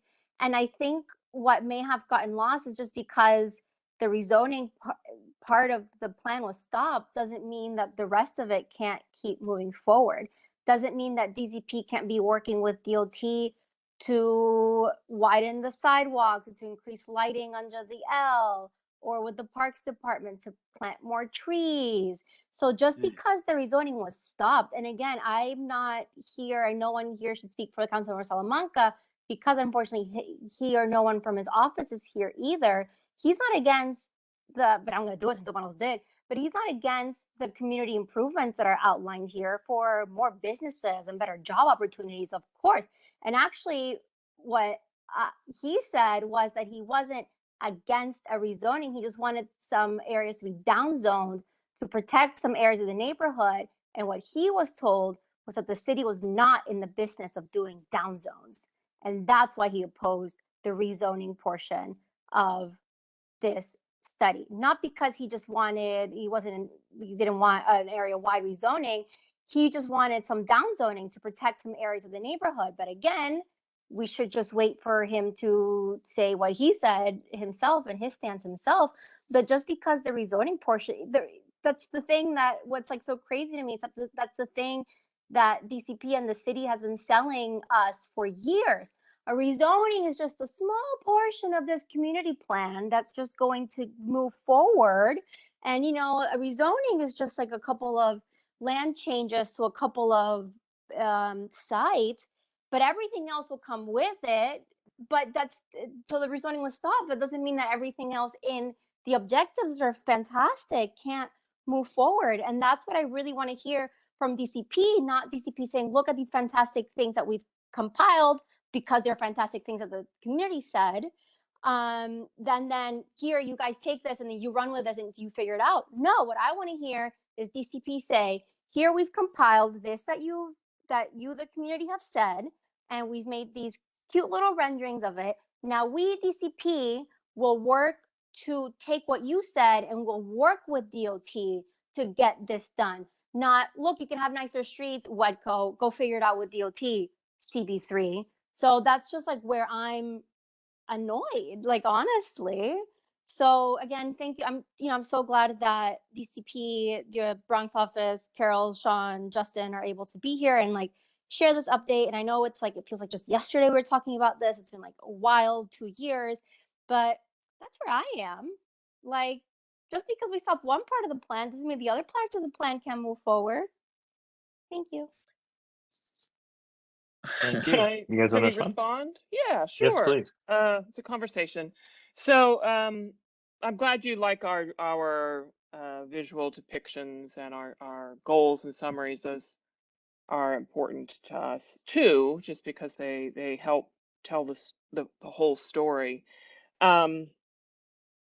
And what I would say is, you know, it is long enough ago that there was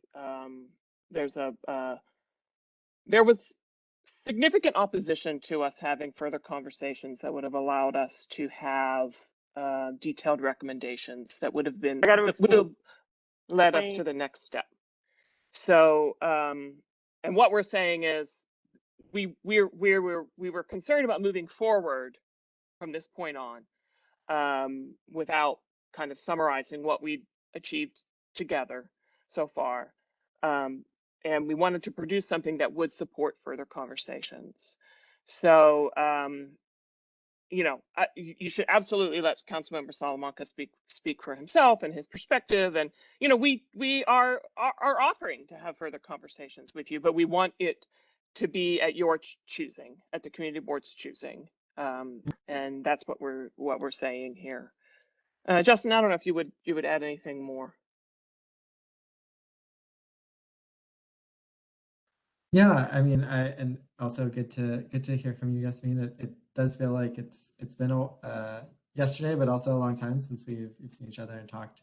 But yeah, no, I mean, I think that's right, and that we're not saying, you know, here you go, here's some, you know, objectives, but really, how can we further these together? I think, like, how can we work together to move this forward, right? So it's not just the city, you know, doing X, Y, or Z without having, you know, more conversations, but it's really more of a partnership and how we can work together. And so, you know, I think our you know, my door is always open. Feel free to call me. I haven't seen the document yet, but would love to look at it and see, you know, where there's things that align and things that we can have further conversation about.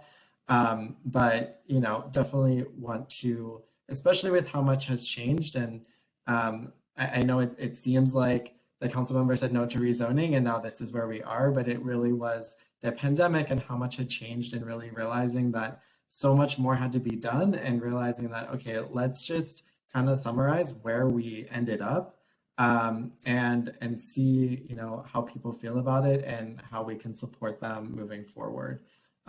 So maybe that it's not as satisfying of an answer, but I think that we just kind of want to see how everyone feels and how they respond to at least how far we all got collectively in the process. Yeah. Thank you so much.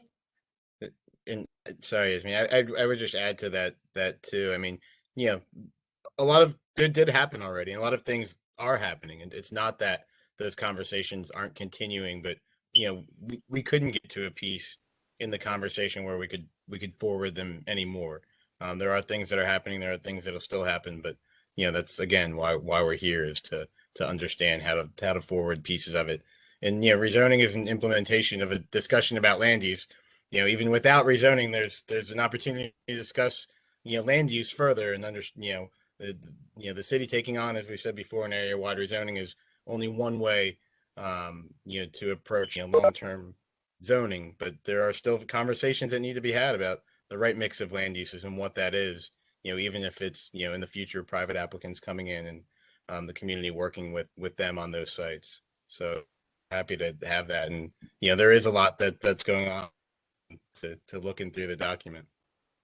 We'd like to hear from board 3 too. Like, I know you guys have a lot to digest. There's a lot of information here, and Yes. even further on our webpage. One more question. I'm sorry. I have one more question, and this has to do with the energy grid. When I skimmed over the study, I didn't see it. Not that it's not there. But with the increase in the population of folks in the communities and the needs for, of course, our communities are economic. They're not environmentally friendly communities with buildings that use a lot of oils, fossil fuels, and things to stay to heat them up, and a lot of air conditioners in our communities to keep them cool. In the ever-growing community where people are moving in because of the incomes or whatever the reason is, there's a taxing of the grid for water and all these energies. Is in the study part of a plan to make sure that the increase in the population has the accommodation so that we can avoid things like blackouts and brownouts, or of the water table, getting the water tables dirty, or what are is anything in the study about that? Because I do apologize, I skimmed it, I read certain parts of it, but I did not read the whole thing. Sure, and I would say, as much as that was an issue that was raised, that's probably documented in there. But there are a number of ways that the city, whenever we're looking at any kind of action that might bring growth, largely rezoning, we'll have to look at all kinds of things, including the energy grid, the street network, the schools, all of those kinds of things, to make sure that those things are adequate, at least in the general area. Internet, yeah. Mm-hmm. I have one quick question just to piggyback off of that. For some reason, I felt like DOE, Department of Education, was conspicuously absent in a lot of mention of this survey, of summary rather. And with the increase of population, obviously school density, families want people to live here, people have to live here, they have to go to school, right? So can you just explain, I guess, why or to what extent DOE is or is not involved or is not a rolled-in component to this draft summary? Yeah, our more common partner is the School Construction Authority, because they're the ones looking to site seats and build new schools and that kind of investment in expanding meeting the educational needs of an area. And I want to say, I'm trying to remember, in this particular area, they were part of the interagency team. Whether anything came out of that, is for further research on my part. I just can't answer that right off the top of my head. But the School Construction Authority is the kind of agency partnering, agency that we work with more closely. And it's very common that we work with them. They speak for DOE. Thank you. I don't know if Kalak or Etta, if there are any more questions, if you guys see any hands or anything else in the chat that hasn't been addressed. I have I have a comment to make, actually, if I Go ahead, can. Paul. Yes.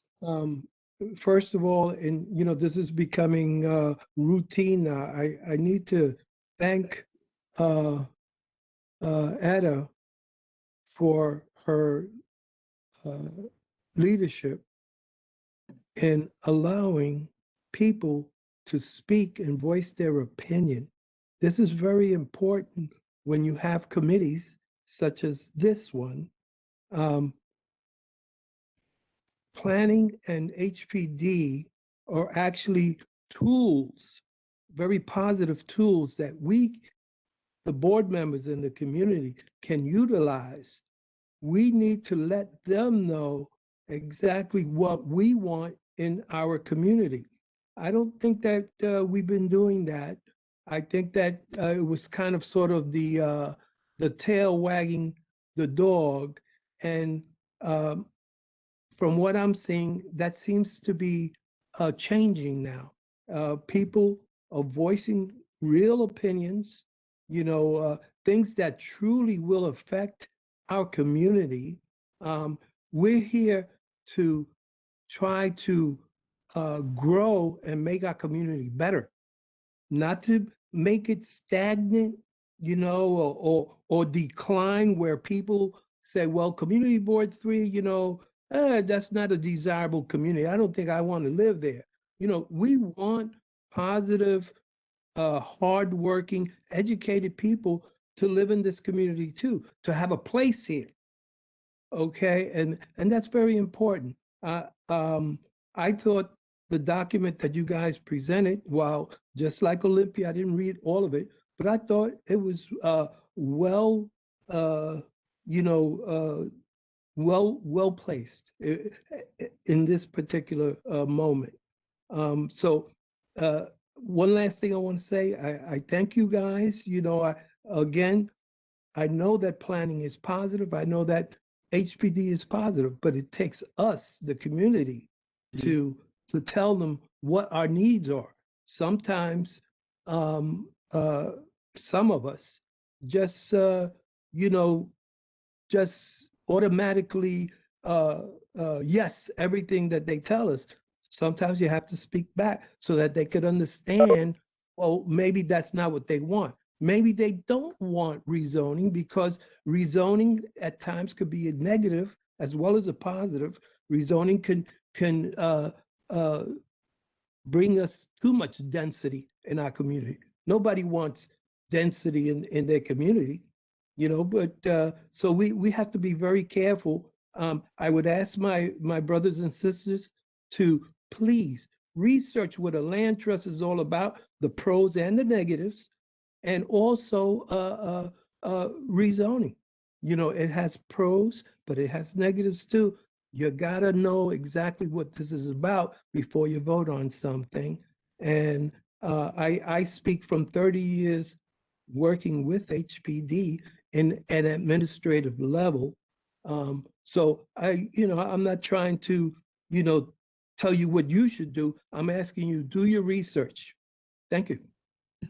Thank you, Paul. Thanks very much, Paul. I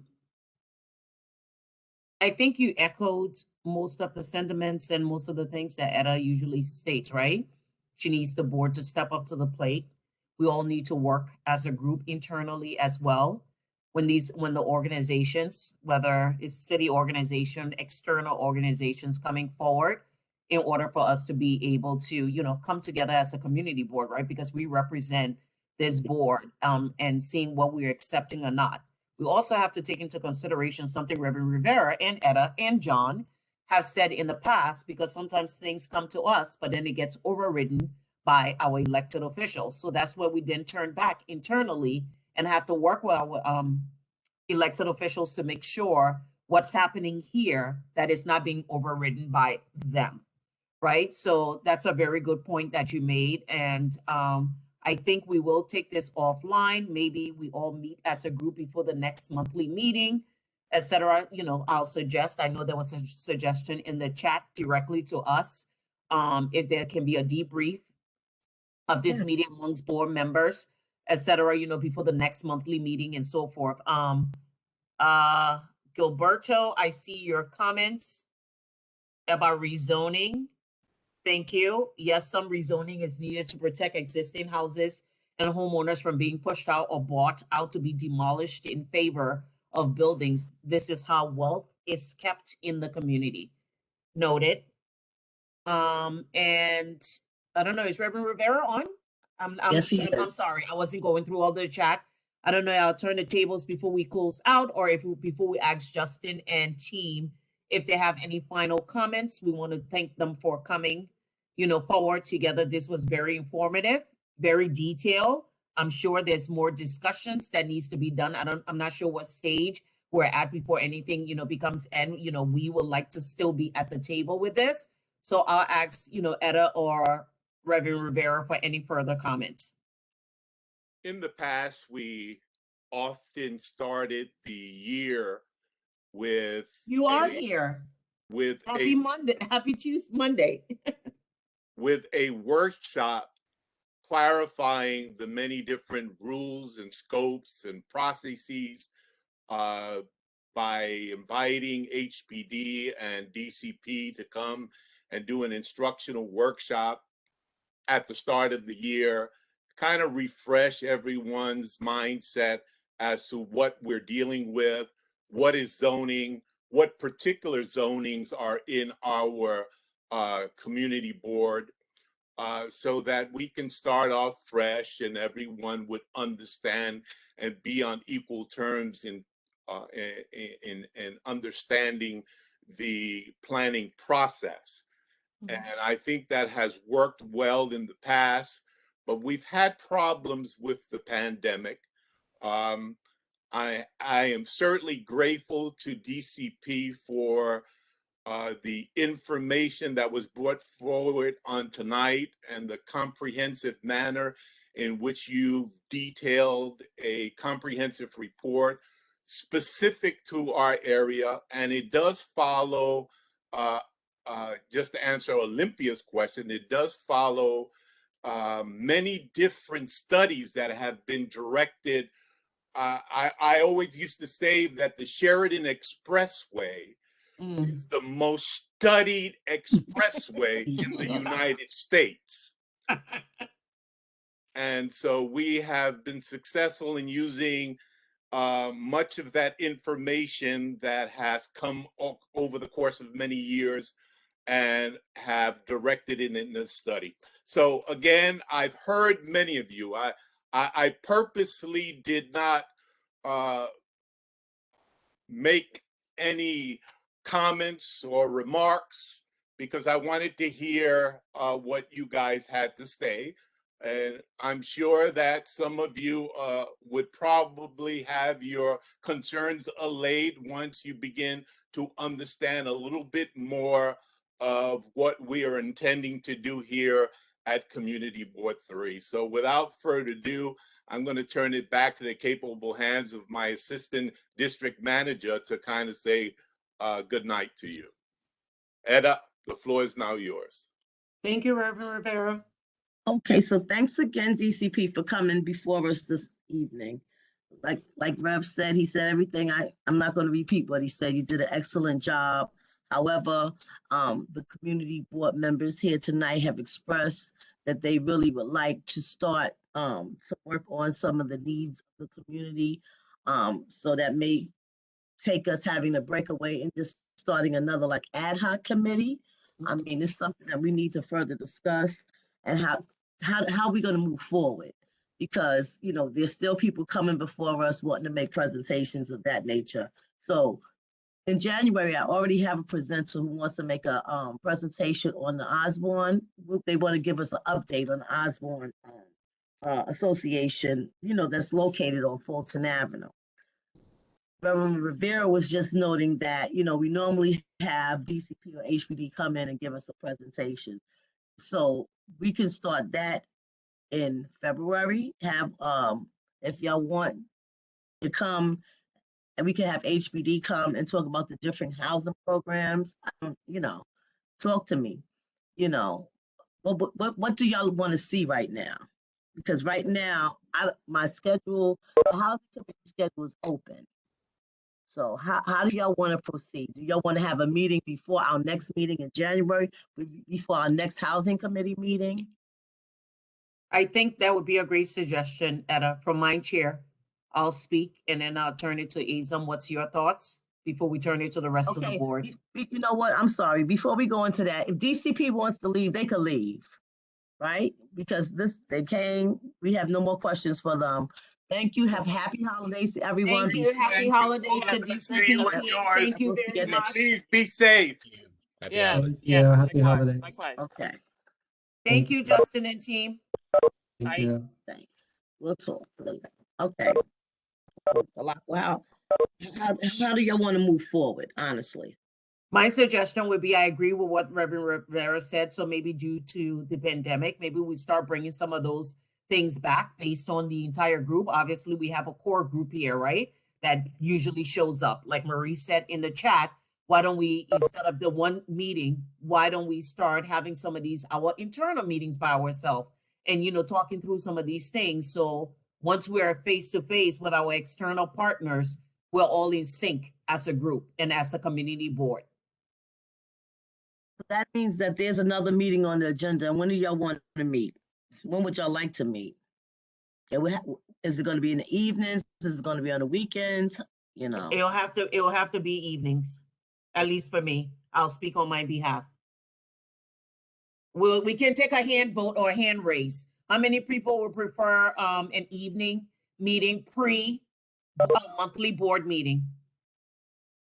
Maybe once a month, not every month. Maybe if we have some things that we feel like we need to, sit together as a team and group. How many people would want to have an evening meeting once a month?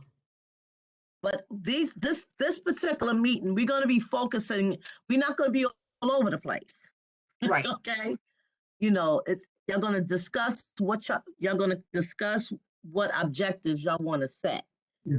That's what the meeting is going to be about. I'm retired, so I'm always free. I'm always available. Great. Thanks, Paul. Well, what I would just throw in there is, unfortunately, I'm not retired. I wish I was. But I would, what I would throw in there is just, okay. First thing first, a meeting now before the next land use meeting in January.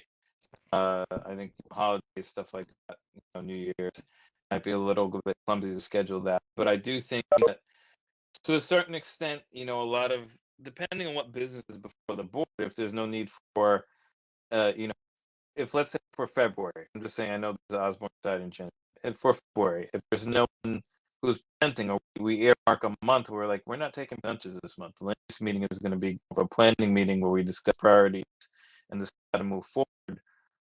We can make the land use meeting about that. We have to have an internal meeting ourselves where we're talking about the future of not just responding to people coming before the board. There's that element of it too. So it was the purpose of the meeting. Maybe some of these use meetings can be repurposed to not just presenters, but to talk about issues. Additionally, I just have a general question. I know that it said at some point that the community board meetings and meetings would have to be in person next year sometime. I don't remember starting one. Maybe it was February, something like that. But I don't know if that's changed. You're coming in a little choppy for me. You're breaking in and out. Right. So. Okay, I was just asking. I thought I heard that the community board meetings would have to be in person to a certain extent. I don't know if that's still on the table. Is all this going to be on Zoom? I don't know if how. According to the meetings will governor's go over Zoom. according to the governor's edict, it is still mid-January. But given the current state of affairs with respect to COVID, I suspect, and don't quote me on this, but I suspect that it will be extended given the current Omicron variant and our failure to understand this continuing transferability that's been happening in America. I think we have to also provide sufficient vaccination to the developing countries, because you have many countries that have less than 10% vaccination. And until we recognize as a country that the developing countries also need to be vaccinated so that they don't become reservoirs of multiplication, that's going to continue to be the state of our affairs. This thing is going to keep replicating until we can nip it at the butt. But it has to be the whole world that's got to get together to nip this thing in the butt. But, you know, the issue with the meeting remotely will probably continue. I would say at least Indefinitely. March. Okay. Okay, that provides me some level of flexibility in terms of attendance, but you know, like I said, we could definitely have meetings in between the committee meetings, but if we can repurpose 1 or 2 committee meetings intentionally, that would help. So a February meeting would be nice to have, again, Ted come and do a presentation on the various different housing programs that are available under HPD and what are eligibility requirements from HPD in terms of supporting some of the developers that come in, and again, what are the variables behind you know, what we can do as a community to hold them to the fire, if you will. My pleasure. And then we'll have DCP, you know, just give an overview of zoning requirements. What, you know, what's R1, what's MX, what's M1, what's R7, what's R6, what is the general makeup of our community already, and how can we protect those areas in our community where we don't want to see further development. We want to protect the homeowners where they are zoned so that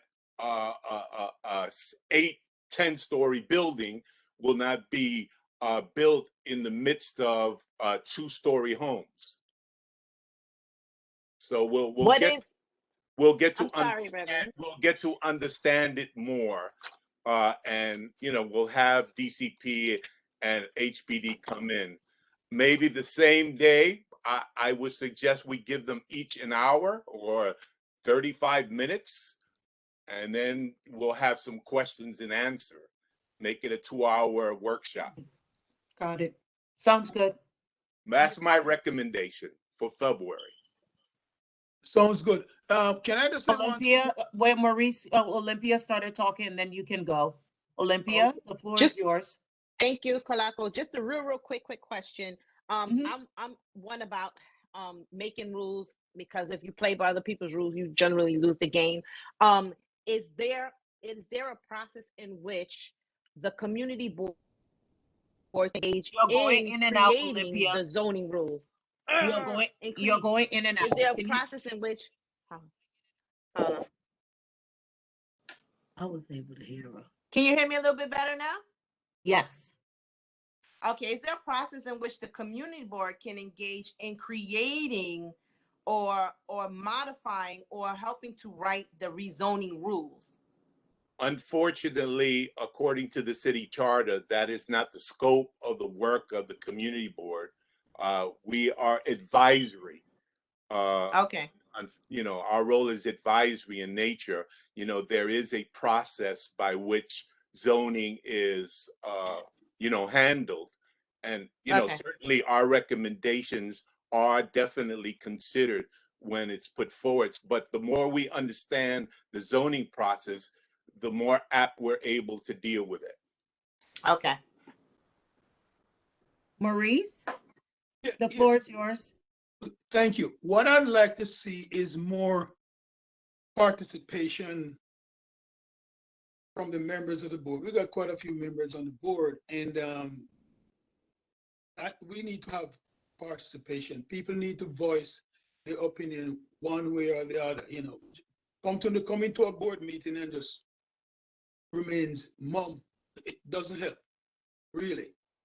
You know, so we need people to really step outside, you know, their comfort zone and just say what they think we can do to make this board a stronger board. The work of the community board is done at the committee level. It is the committee level that you are able to fully vet all proposals, all RFPs, all of the items that will affect the development and planning of your neighborhood. We have extra time to engage the developers, but we also have to restrict our comments to the presentation. If they're here to develop a 6-story building, we don't need to be talking about that we need homes. We need to keep our questions directed at the presentation. And what happens is that we lose a lot of time talking about things that obviously have heart. We have heart over it, but it's probably best addressed in another forum. Do you understand what I'm saying? I understand what you're saying, but you see, my point was not for people to interject information that is unnecessary, based upon what we're discussing. That's not my point. My point is that, we can learn from each other if people say something when it's necessary to say something instead of just keeping quiet. That's all I'm saying. Okay, Maurice, I think Maurice, here's my question. I think when you're saying you're talking in general, right? So you're saying people to speak up. Are you speaking on, like how Reverend Rivera said, our committee? Or you're saying we have many board members, meaning engaging other board members to make sure they come and join committees? Can you clarify, please? That's exactly what I might not have said it that way you put it, but that is exactly what it is. It's like going to church and just sit in the pew and it's warm the benches. Well, okay, to bring this in a little bit, that's just how it is. This is, we have board members, some of y'all participate, some of y'all don't. This is how it's always been the entire time I've ever worked here. I mean, all you can do is talk to your board members and try to encourage them to attend meetings on a regular basis and be more proactive. I see that Gina had her hands up forever and we got to close out. Yep. Okay, go ahead, Gina. No, I'm sorry, Gina. No, go ahead. Okay, thank you, Etta. So my recommendation and comment to it's a key. Say your name for me again. It's Kalako. You can call me Kalako, but it's pronounced Akwe. But it's fine if you say a key. It looks like a key, but it's Akwe. Yes. Okay. Kalako. Easy. Kalako. Yes. So Kalako. Thank you. So my comment in the chat was requesting a debrief. And I would also say, in addition to a debrief, a brief. And I know people don't have a lot of time, but when we have meetings, it would be so helpful if there were a briefing of the chairs and the board. And it may not be everyone, but anyone who could, so that there is a briefing of the agenda at hand, so that then there can be some clarification that can happen, and that would help expedite the meeting. I know, but Gina, Etta, this is, I think, one of the things Etta is very diligent for, though, for as long as I've been on this community board, externally as a member of this community board, going back to the late 90s, beginning of 2000. She sends out these agendas and she breaks this down. I get it. And she wants us to actually read them, right? So Kalako, I agree with that, and I get it, and I read it. Okay. The problem is that not everybody does. So what I am just stating, and I'm just making a statement. It's not something that has to happen, but I think it would be very helpful if you had a briefing. It's almost like a lobbying, like a briefing that you would have a conversation with folks to just prepare folks for what we're about to do today. And this is the agenda, this is our motive, this is our goal. You know, this is where we want to get. So we don't stay 5 hours or an hour on something. You know, we don't want to be like the children of Israel spending 40 years, you know, when we could have got there in 3 days. But I just want to, you know, just make that point that I think it would be very helpful if we have a briefing where possible, and very important to have a debriefing if there's controversy. Okay, so I think the debriefing can happen after the meeting if it's not a long drawn out one, and we have the little few minutes afterwards, so we probably can stay on if all board members and debrief. But I think that's what we're also bringing to the table as a suggestion, right?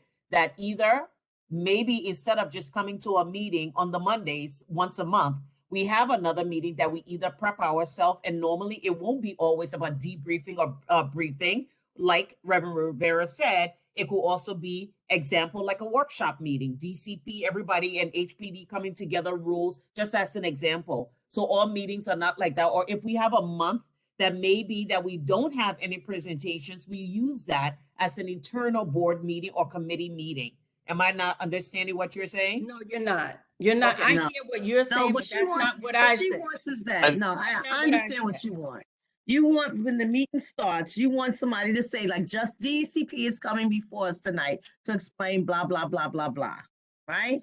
And they may be requesting a letter possibly of do that support. before. You can do that maybe before this meeting, but what I'm saying is something you would do privately before before the work starts, so that people are prepared and know what the heck is happening and what is expected. So, but privately, once we get online, it's no problem. What Maurice is saying, you know, people just happy to be here and you know, just want to say yay, yay, yay. And sometimes that happens and sometimes not. I'm just making a recommendation that before you have the conversation, we get the agenda, we read the agenda, we should, but not everybody does. So if you had an opportunity to have a brief briefing, you know, maybe you have a 15-minute session prior to the meeting where you can. So, okay, so now you want the meeting at 5:45. I don't know what time. I'm not suggesting a She's time. making a suggestion. I'm Yeah. making a recommendation on a process. That's it. Or Not there will also be an enforcement but Etta is stressing that everybody make sure they read. and it would be become very good to prepared. enforce. I think it would give you a platform to really enforce that versus expecting and assuming that it's going to get done. Yeah. Okay. Noted. That's what I'm saying. So we are going to end, and I'm going to turn it back to Etta again to close this out. We're all agreeing to say in February, for the February meeting, we'll start with that, and we're going to use to ask and request of HPD and DCP to come and present, and we'll use our February meeting as a workshop. Yes? Is that what we're all agreeing? Provided, even that, provided we will use- HPD and DCP is available.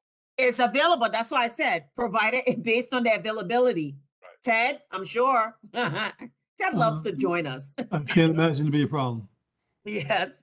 Yeah. So for the February meeting, that's what we're gonna do. And then have HPD and DCP join us. If DCP is available. If not, we'll just go with Ted for that February meeting and then connect with DCP at a different time.